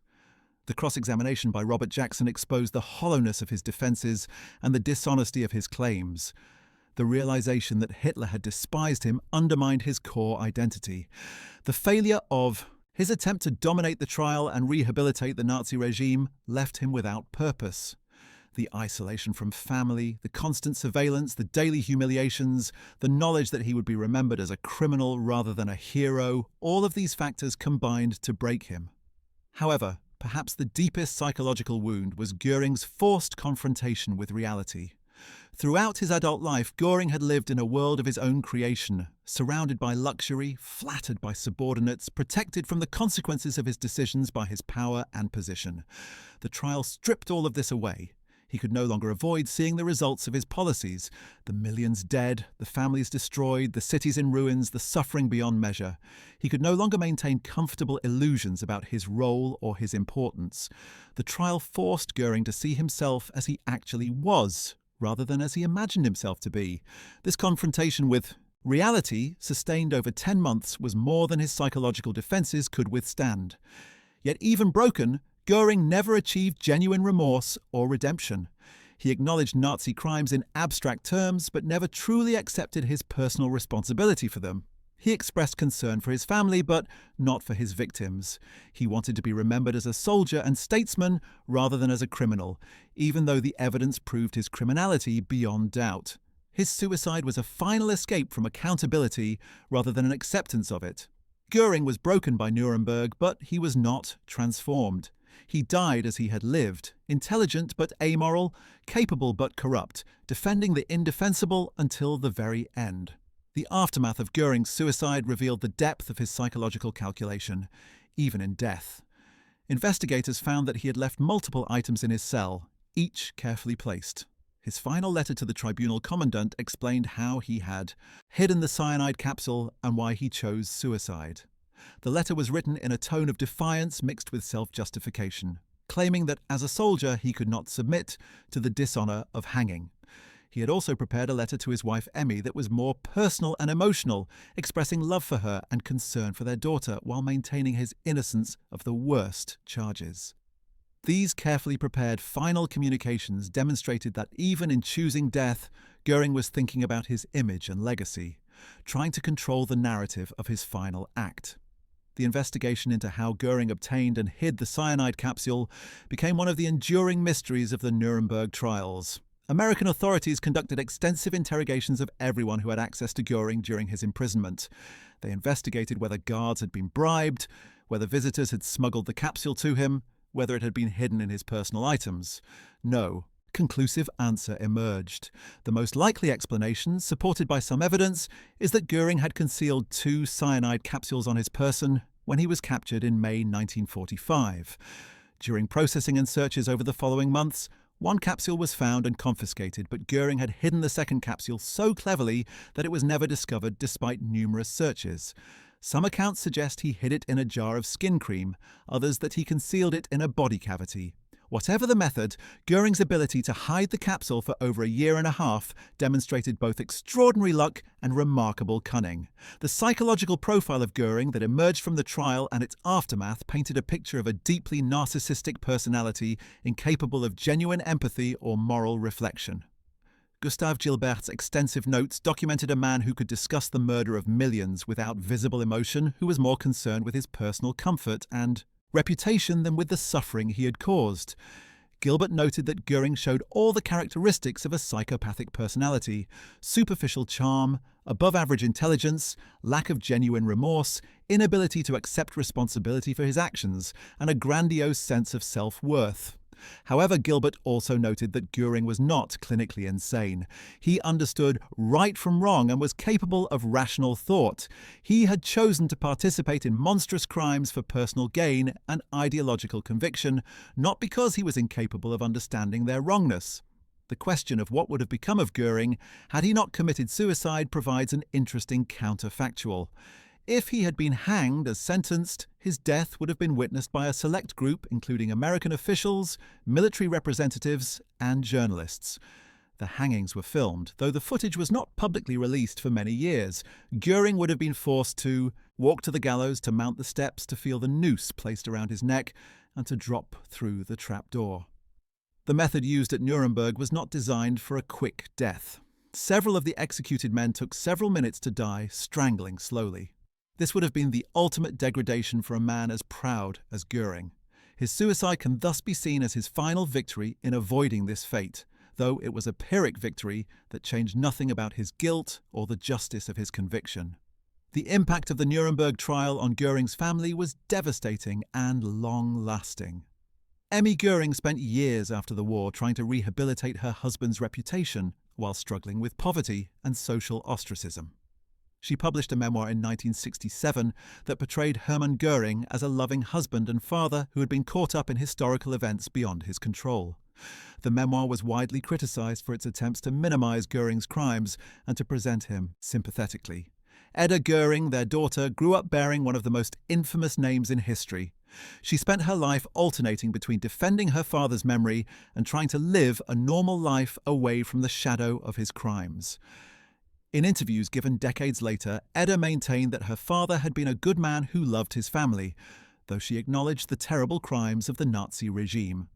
Her inability to fully confront her father's role in those crimes reflected the psychological difficulty of reconciling love for a parent with knowledge of monstrous deeds. The broader historical significance of Göring's psychological breakdown at Nuremberg extends beyond his individual case. His trial and punishment set precedents for how the international community would deal with perpetrators of mass atrocities. The principle that following orders or serving one's government is not a defense to charges of crimes against humanity was firmly established. The idea that individual leaders could be held personally accountable for their government's crimes was vindicated. The extensive documentation of evidence and the procedural fairness of the trial demonstrated that justice for mass atrocities need not be mere victor's revenge, but could be conducted according to legal standards. Göring's conviction, and the convictions of the other Nuremberg defendants, established the foundation for modern international criminal law. The psychological dimension of the Nuremberg trial was as important as its legal dimension. The trial forced the Nazi leadership to confront their crimes in a way they had never had to during their years of power. During the Third Reich, Göring and his colleagues had been able to avoid seeing the direct results of their policies. They gave orders, signed decrees, made policies, but they did not have to watch people die in gas chambers or see the mass graves. The trial changed this. Through testimony, photographs and films, the defendants were forced to confront what they had done. For some defendants, this confrontation led to at least superficial expressions of remorse. For Göring, it led to increasingly desperate attempts at justification, to psychological fragmentation, and ultimately to suicide. The trial demonstrated that even the most powerful criminals could not ultimately escape the psychological burden of their crimes. The parallel between Göring's physical transformation during the trial and his psychological breakdown was striking and symbolically significant. He entered the trial as an obese, drug-addled caricature of his former self. The forced withdrawal from drugs and the stress of the trial caused him to lose over 100 pounds, transforming his appearance dramatically. By the time of his death, he looked like a completely different person. Gaunt, aged, with the face of a man who had suffered greatly. This physical transformation mirrored his psychological deterioration. The bombastic, confident leader who had once commanded millions was reduced to a broken prisoner who chose death rather than face the final humiliation of execution. The transformation of his body was a visible marker of the destruction of his identity and his psychological defenses. The timing of Göring's decision to commit suicide is psychologically significant. He did not kill himself when he was first captured, when he realized he would be tried, or even when the evidence against him was first presented. He waited until after his conviction and the denial of his request to be shot rather than hanged. This timing suggests that Göring held on to hope far longer than the evidence warranted. He believed, or made himself believe, that he might be acquitted or at least receive a life sentence. When these hopes were dashed and he was sentenced to death by hanging, he tried to salvage something by requesting execution by firing squad. Only when this final attempt to preserve some dignity was denied, did he choose suicide. This pattern reveals a man in deep denial about his situation, clinging to unrealistic hopes until the very end, unable to accept reality until it was forced upon him completely. The content of Göring's conversations with Gilbert in his final weeks revealed a man trying to make sense of his life in the face of total defeat. He would talk about his achievements, building the Luftwaffe, managing the German economy, serving Hitler loyally. He would minimize his crimes, claiming he didn't know about the Holocaust, that the wars were defensive, that the harsh treatment of occupied peoples was necessary. He would express concern about his legacy and his family. However, running through all these conversations was a desperate quality, a sense that Göring knew his justifications were inadequate but could not bring himself to fully acknowledge the truth. Gilbert noted that Göring seemed to exist in a state of permanent cognitive dissonance, holding contradictory beliefs simultaneously. That the Nazi regime had been justified, yet that terrible crimes had been committed, that he had been an honourable leader, yet that he faced execution as a war criminal, that history would vindicate him, yet that the world universally condemned him. The question of whether Göring could have been psychologically different, whether he could have chosen a different path, is philosophically and psychologically interesting. Was Göring a product of his time and circumstances, or was there something inherent in his personality that made him receptive to Nazi ideology and willing to commit enormous crimes? The psychological evidence suggests a complex answer.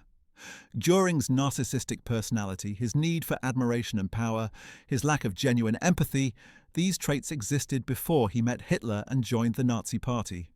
However, the specific forms his criminality took were shaped by historical circumstances: Germany's defeat in World War I, the economic collapse of the Weimar Republic, the appeal of Hitler's nationalist message, the opportunities for power that the Nazi regime offered. Göring's personality made him vulnerable to Nazi ideology, and Nazi ideology gave shape to his destructive impulses. He was both a product of his times and a man who chose, repeatedly and consciously, to serve evil. The legacy of what broke Hermann Göring at Nuremberg extends into contemporary discussions about accountability for mass atrocities. The trial established that political and military leaders cannot hide behind their official positions to escape responsibility for crimes. It demonstrated that claims of following orders or serving one's country are not adequate defences to charges of genocide and crimes against humanity. It showed that psychological pressures, the weight of evidence, the confrontation with victims, the exposure of lies, can break even the most arrogant defendants. These lessons remain relevant as the international community continues to grapple with how to hold perpetrators of mass atrocities accountable. The International Criminal Court and various ad hoc tribunals have built on the Nuremberg precedent, using similar methods to prosecute war criminals and genocidaires. The psychological techniques used at Nuremberg, the systematic presentation of overwhelming evidence, the confrontation of defendants with their own documents and statements, the public nature of the proceedings that denied perpetrators the ability to hide their crimes have become standard methods in subsequent war crimes trials. The success in breaking Göring's psychological defences, in forcing him to confront at least partially the reality of his crimes, demonstrated that even the most hardened criminals could be made to face the truth of their actions. This has influenced how prosecutors and judges approach trials of mass atrocity perpetrators, understanding that the trial's psychological impact on defendants can be as important as its legal outcomes. The symbolic significance of Göring's suicide should not be overlooked. He was the highest-ranking Nazi to stand trial, the man closest to Hitler who survived the war. His conviction and the documentation of his crimes at Nuremberg helped establish the historical record of Nazi atrocities. His psychological breakdown during the trial demonstrated that Nazi leaders, when forced to confront the consequences of their ideology and actions, could not sustain their justifications. His suicide, rather than facing execution, could be interpreted as a final admission that he could not bear the weight of his crimes and the judgment of history. While Göring never achieved genuine repentance, his fate served as a powerful symbol of the ultimate defeat of Nazi leadership and ideology. The historical analysis of what broke Hermann Göring at Nuremberg must consider not just the trial itself, but the entire trajectory of his life and the collapse of everything he had built his identity upon. Göring had defined himself through his relationship with Hitler, his position in the Nazi hierarchy, his accumulation of power and wealth, and his self-image as a Renaissance man and warrior-statesman. The trial systematically destroyed each of these pillars of his identity. The evidence showed that Hitler had despised him in the end. His position in the Nazi hierarchy was revealed to have been built on crimes against humanity. His wealth was shown to be the proceeds of theft and exploitation. His self-image as a man of culture was exposed as the pretension of a common looter. Each of these revelations wounded Göring psychologically, and their cumulative effect was devastating. The role of truth in breaking Göring cannot be overemphasized. Throughout his years in power, Göring had been able to live in a world of comfortable lies. He could tell himself that Germany's wars were defensive, that harsh treatment of occupied peoples was necessary for security, that he was building a great cultural legacy through his art collection, that he was serving a noble cause. The trial confronted him with irrefutable evidence that all of these beliefs were false. The wars had been aggressive and unjustified. The treatment of occupied peoples had been criminal and motivated by ideology and greed rather than necessity. His art collection was stolen property. The cause he had served had been monstrous. Göring's intelligence made this confrontation with truth particularly painful. He was smart enough to understand the evidence, to see through his own rationalizations, to recognize the hollowness of his defenses. A less intelligent man might have been able to maintain denial more successfully. Göring's mind was both his greatest asset and his greatest vulnerability at Nuremberg. The personal testimonies from concentration camp survivors struck Göring in ways that documentary evidence alone might not have. Written documents could be analysed, argued about, contextualised. However, hearing survivors describe their experiences, the arrival at camps, the selections, the gas chambers, the cruelty, the arbitrary murders, made the crimes real in a visceral way. These were not abstract statistics, but actual people who had suffered unimaginable horrors. Their dignity in testifying, their courage in facing their tormentors, created a moral contrast that undermined Göring's attempts at self-justification. How could he claim to be an honourable man when confronted with people who had maintained their humanity through experiences that would have broken most people? The survivors' testimonies forced Göring to confront the human cost of the policies he had supported and enabled. The international character of the tribunal also worked against Göring psychologically. He had expected to face victors' justice from the Allies, which he could have dismissed as bias and revenge. However, the tribunal included judges from 4 nations, representing different legal traditions and perspectives. The prosecution included lawyers from multiple countries, each bringing evidence of crimes committed in their territories. Witnesses came from across Europe, representing dozens of nations and peoples. This international consensus about Nazi criminality made it impossible for Göring to dismiss the trial as merely German enemies seeking revenge. The world had judged the Nazi regime, and the judgment was unanimous condemnation. This global consensus penetrated even Göring's formidable psychological defenses. The specific nature of the charges against Göring, conspiracy, crimes against peace, war crimes and crimes against humanity, was psychologically significant. The first count, conspiracy, alleged that Göring and other Nazi leaders had planned aggressive war from the beginning. This charge struck at Göring's claims that Germany had been forced into war by circumstances, the evidence of years of military and economics, preparation for war, of secret rearmament in violation of treaties, of explicit planning for territorial conquest, proved that the Nazi leadership had intended war from the start.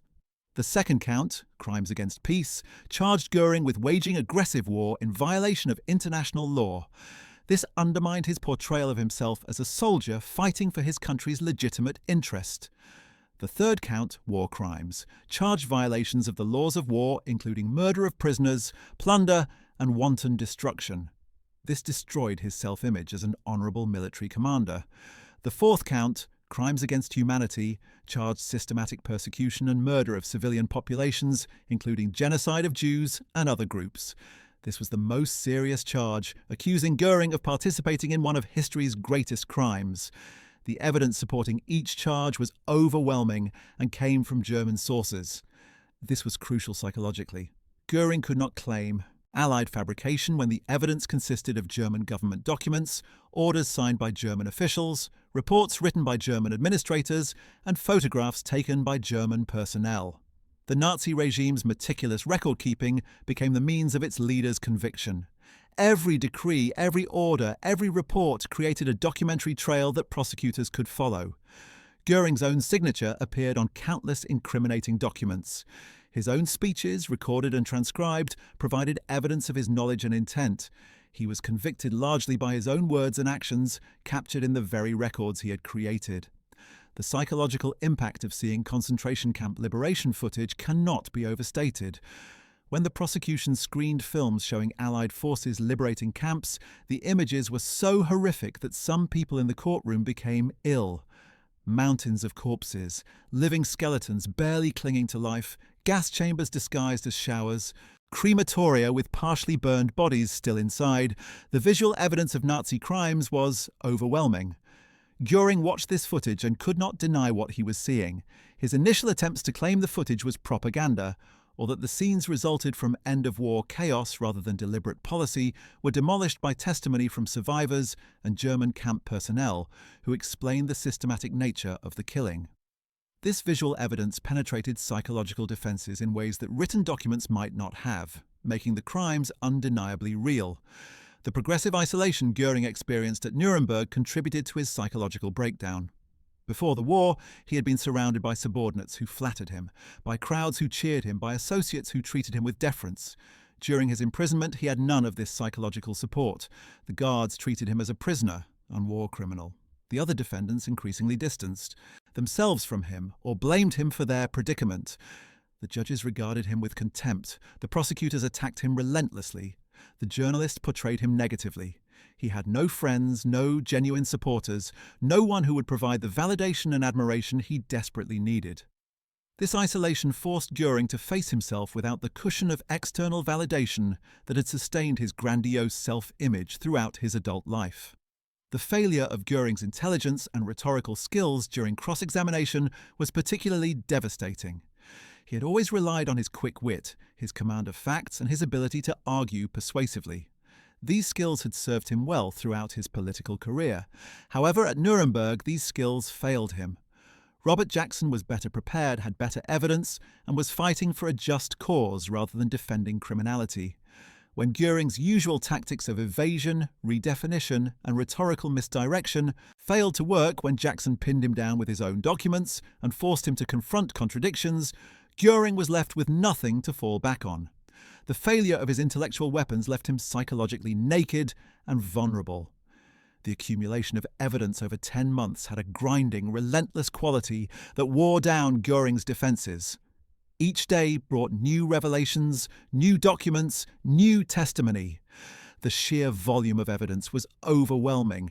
No human being could maintain psychological defenses against such sustained assault. Even Göring's formidable intelligence and strong will were not sufficient to withstand the accumulated weight of 10 months of damning evidence. The trial was psychologically exhausting in a way that broke through even his considerable psychological resilience. By the end, Göring was simply psychologically worn down, unable to maintain the energy required to sustain his defenses. The verdict's finality provided a terrible clarity that Göring had been able to avoid during the trial itself. While testimony and arguments were ongoing, Göring could maintain hope that somehow the judges would be swayed, that his version of events might be accepted, that he might be acquitted or at least spared the death penalty. The verdict destroyed all these hopes. The judges had considered all the evidence and all the arguments. They had found Göring guilty on all counts. They had sentenced him to death. There was no more room for hope, no more possibility of a different outcome. This finality forced Göring to confront the reality of his situation in a way he had been able to avoid before. The psychological impact was crushing. The denial of his request to be shot rather than hanged was symbolically important beyond its practical effect. Göring had staked his final hope for maintaining some dignity on receiving a soldier's death by firing squad rather than a criminal's death by hanging. When this was denied, it reinforced the trial's message. Göring was not a soldier, but a criminal. He would not die with military honours, but with the shame appropriate to his crimes. This denial broke through Göring's last psychological defence. He could no longer maintain the fiction that he was a military officer who had simply served his country. The Allied refusal to grant him a firing squad was a final statement that they saw him as he truly was, a war criminal deserving of ignominious death. The question of whether Göring achieved any genuine self-awareness in his final days remains contested. Some of his statements to Gilbert suggested moments of clarity where he acknowledged the magnitude of Nazi crimes and his role in them. However, these moments were always followed by retreats into justification and minimization. Göring never made a full confession, never expressed genuine remorse for the suffering he had caused, never took complete responsibility for his actions. His final letters and statements continued to present him as a patriot who had served Germany, a soldier who had followed orders, and a leader who had tried to do his best in difficult circumstances. Even facing death, Göring could not or would not fully confront the truth about himself. The psychological analysis conducted during and after the trial provides valuable insights into Göring's mental state and the factors that contributed to his breakdown. Gustav Gilbert's detailed observations documented specific moments when Göring's defences would crack.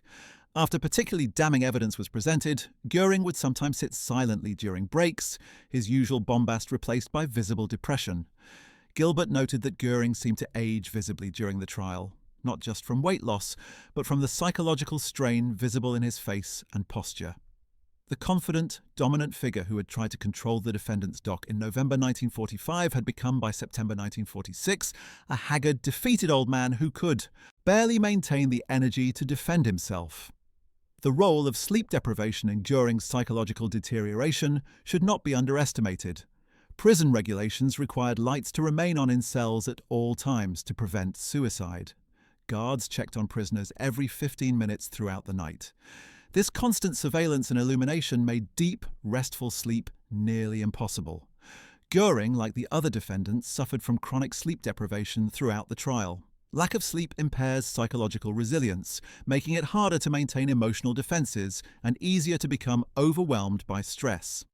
The cumulative effect of months of inadequate sleep contributed to Göring's deteriorating mental state and his increasing inability to maintain the psychological defenses he had constructed. The contrast between Göring's behavior before his capture and during the trial reveals the extent of his psychological transformation. In the final months of the war, even as Germany collapsed around him, Göring had maintained a facade of confidence. He had continued to issue orders, to plan for the future, to act as though the situation could be salvaged. When he surrendered to American forces, he initially treated his captors almost as equals, chatting amiably and expecting to play some role in post-war arrangements. This confidence, delusional though it was, sustained him initially. However, the trial methodically destroyed every basis for that confidence. By the end, Göring had no illusions left. He knew he would be convicted, knew he would be executed, knew he would be remembered as a criminal. This progression from delusional confidence to stark confrontation with reality was psychologically devastating.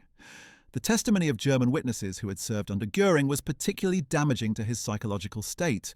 These were men who had taken orders from him, who had admired him, who had seen him as a leader. Hearing them describe his orders, his knowledge of crimes, his participation in criminal planning was psychologically painful in a way that testimony from enemies might not have been. When those who had served you turn against you, when those who should be loyal instead testify to your crimes, it strikes at fundamental assumptions about loyalty and hierarchy. Göring had expected loyalty from his subordinates even in defeat. Instead, they provided evidence that convicted him. This betrayal, as he saw it, added to his psychological burden. The broader context of Germany's total defeat provided a backdrop that intensified Göring's personal psychological crisis. Germany did not just lose the war, it was utterly destroyed. Major cities lay in ruins. Millions of Germans were dead, displaced, or traumatized. The country was divided among occupying powers. The Nazi Party was illegal, its symbols banned, its ideology repudiated. Everything Göring had fought for, everything the Nazi regime had claimed to be, building, was destroyed. This total defeat of the cause he had served made his personal situation even more psychologically unbearable. He had sacrificed his honor and his humanity for a cause that had been completely defeated. He had committed terrible crimes in service of goals that had not been achieved. His life's work had culminated in catastrophic failure and universal condemnation. The psychological mechanism of cognitive dissonance, holding contradictory beliefs simultaneously, was central to Göring's experience at Nuremberg. He believed himself to be an honorable man, yet he was confronted with evidence of his participation in mass murder. He believed he had served Germany's interests, yet Germany lay in ruins because of policies he had supported. He believed himself intelligent and competent, yet his military and economic leadership had failed catastrophically. He believed Hitler had valued him, yet evidence showed Hitler had despised him. These contradictions created psychological tension that Göring's mind struggled to resolve. His various defense mechanisms, denial, rationalization, projection, minimization, were all attempts to reduce this cognitive dissonance. However, the evidence was too overwhelming, the contradictions too stark for these mechanisms to succeed. The physical environment of Nuremberg prison contributed to the psychological pressure on Göring. The prison was a grim, institutional facility with narrow cells, poor ventilation, and minimal amenities. Göring, who had been accustomed to living in palaces, found himself in a cell smaller than a closet, with a cot, a small table, and a toilet that could not be hidden from the guard's view. He had no privacy for any bodily function. He could not choose when to sleep, what to eat, or how to spend his time. Every aspect of his existence was controlled by others. This total loss of autonomy and dignity worked on his psyche day after day, reinforcing his powerlessness and his fall. From the heights of power to the depths of imprisonment. The anticipation of execution is itself a form of psychological torture. From the moment sentence was pronounced on October 1st until his suicide on October 15th, Göring lived with the knowledge that he would soon die. Every day brought him closer to the appointed hour. He knew the method, hanging, and he knew he would die in the same gymnasium where the executions of the other defendants would take place. This anticipation was agonizing, creating a state of constant anxiety and dread. The fact that Göring chose to kill himself rather than wait for execution reveals the intensity of this psychological torment. He could not bear the waiting, could not face the final degradation. Suicide offered escape from both the anticipation and the execution itself. The role of shame in Göring's psychological breakdown was significant. Shame is different from guilt. Guilt focuses on having done something wrong, while shame focuses on being something wrong. Göring experienced both, but the shame was perhaps more devastating. He had been exposed before the world as a thief, a liar, a murderer, a failure. His grandiose self-image as a great leader and Renaissance prince was revealed as a delusional fantasy. He was shown to be not the person he claimed to be, but rather a criminal who had used his power for personal enrichment while enabling mass murder. This revelation of his true nature, this exposure of the gap between his self-image and reality, created profound shame that contributed to his psychological collapse. The comparison between Göring's fate and Hitler's suicide is psychologically illuminating. Hitler had killed himself in his bunker on April 30th, 1945, before he could be captured and tried. Göring had chosen instead to surrender and face trial, believing he could defend himself and the Nazi regime. This difference in choices reflected different psychological calculations. Hitler had, apparently, concluded that there was no point in facing the consequences, that suicide was preferable to capture. Göring had initially believed he could salvage something through the trial process. However, by October 1946, Göring had reached the same conclusion Hitler had reached in April 1945. Death was preferable to facing the final consequences. Göring's suicide was thus an admission that Hitler's choice had been correct, that there was no way to defend the indefensible, that escape through death was the only remaining option. The broader meaning of Göring's psychological destruction at Nuremberg extends beyond his individual fate. His breakdown demonstrated that even the most powerful and ruthless criminals cannot ultimately escape the psychological burden of their crimes. The human conscience, even when heavily calloused by years of criminality, retains some capacity to be troubled by evil. Göring's psychological fragmentation showed that Nazi leaders, despite their propaganda about creating a new type of human being beyond conventional morality, remained subject to the same psychological pressures as anyone else. They could not commit or enable mass murder without paying a psychological price. The trial forced them to pay that price in full, to confront what they had done and to face judgment for it. The documentation of Göring's psychological state throughout the trial has provided valuable material for understanding the psychology of perpetrators of mass atrocities. His combination of intelligence, narcissism, lack of empathy, and capacity for rationalization is common among high-level perpetrators. His ability to commit terrible crimes while maintaining a self-image as an honorable person demonstrates the power of psychological defense mechanisms to shield people from the moral implications of their actions. However, his ultimate psychological breakdown demonstrates that these defenses, while powerful, are not impenetrable. When confronted systematically, with truth over sustained periods, even the strongest defenses can fail. The legacy of the Nuremberg trial in establishing accountability for mass atrocities owes much to the psychological drama of Göring's breakdown. The trial was not just a legal proceeding, but a moral reckoning. Seeing the second man of the Third Reich reduced to a broken prisoner who chose suicide rather than face the consequences of his crimes sent a powerful message about the ultimate fate of those who commit such crimes. No amount of power, intelligence, or ruthlessness could save Göring from the consequences of his actions. This message resonated beyond the courtroom, establishing a precedent that leaders who commit mass atrocities will be held accountable, that they cannot escape judgment, and that they will face psychological torment even if they initially escape legal punishment.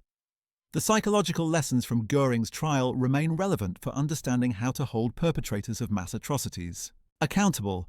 The systematic presentation of evidence, the confrontation of defendants with their own documents and words, the testimony of survivors, the public nature of the proceedings, all of these elements contributed to breaking through Göring's psychological defenses. Subsequent war crimes tribunals have used similar methods, understanding that accountability requires not just legal conviction, but psychological confrontation with the truth of one's crimes. The trial demonstrated that even the most hardened criminals can be forced to face reality, even if they never achieve genuine repentance. The impact of the trial on international law and human rights norms was profound and lasting.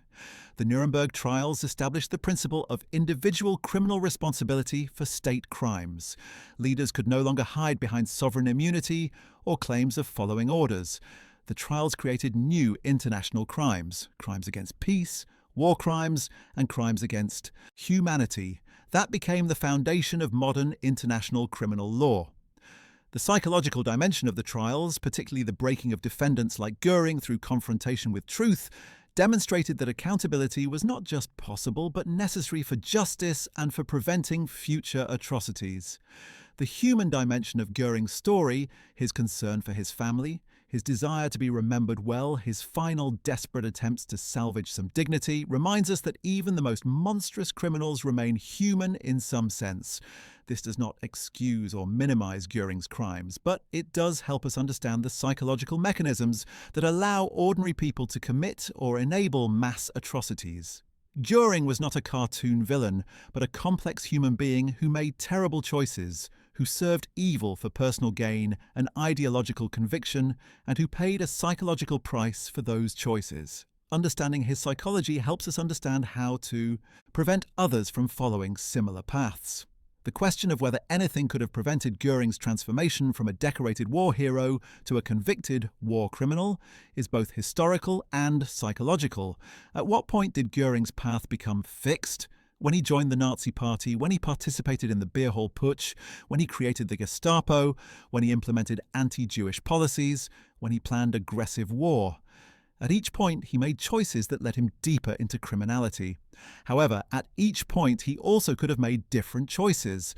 The fact that he consistently chose the path of power, greed, and eventually mass murder suggests that his psychology was oriented toward these outcomes. His narcissism, his lack of genuine empathy, his need for power and admiration, these traits made him vulnerable to Nazi ideology and willing to commit terrible crimes in its service. The complete answer to what broke Hermann Göring at Nuremberg is that everything broke him. The forced sobriety that cleared his mind, the overwhelming evidence of crimes he could not deny, the skilled cross-examination that exposed his lies, the revelation that Hitler had despised him, the failure of his defense strategy, the isolation from all sources of validation and support, the relentless accumulation of testimony and documentary evidence, the verdict of guilty and the sentence of death, the denial of his final hope for an honourable execution, the realisation that he would be remembered as a criminal rather than a hero, the confrontation with the truth about himself and the regime he had served.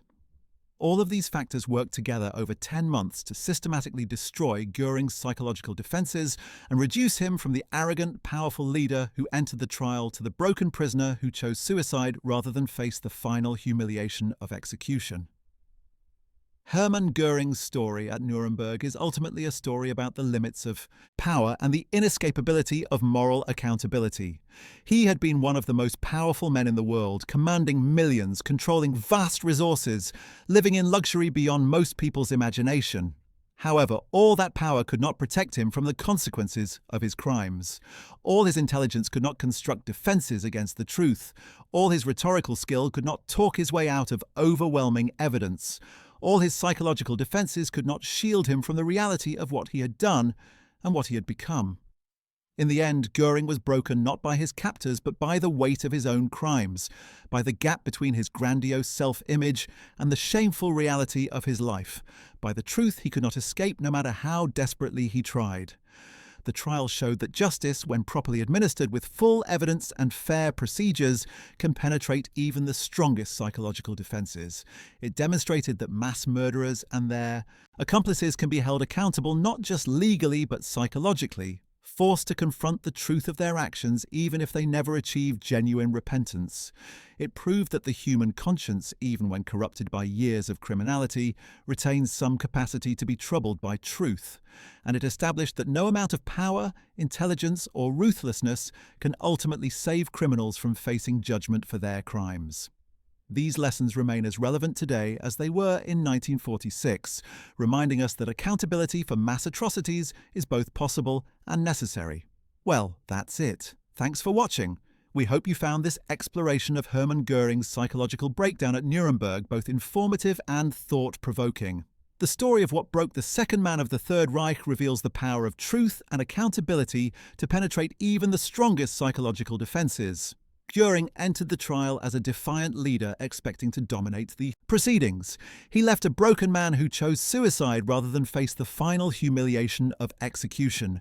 His fate stands as a powerful reminder that those who commit mass atrocities cannot escape judgment and cannot avoid paying a psychological price for their crimes. If you enjoyed learning about today's topic, make sure to check out our video, What Happened to the Waffen-SS After WW2, which explores what became of the Nazi regime's enforcers after Germany's defeat. Don't forget to like this video, subscribe to our channel, and hit the notification bell to stay updated on more World War II content. See you in the next one.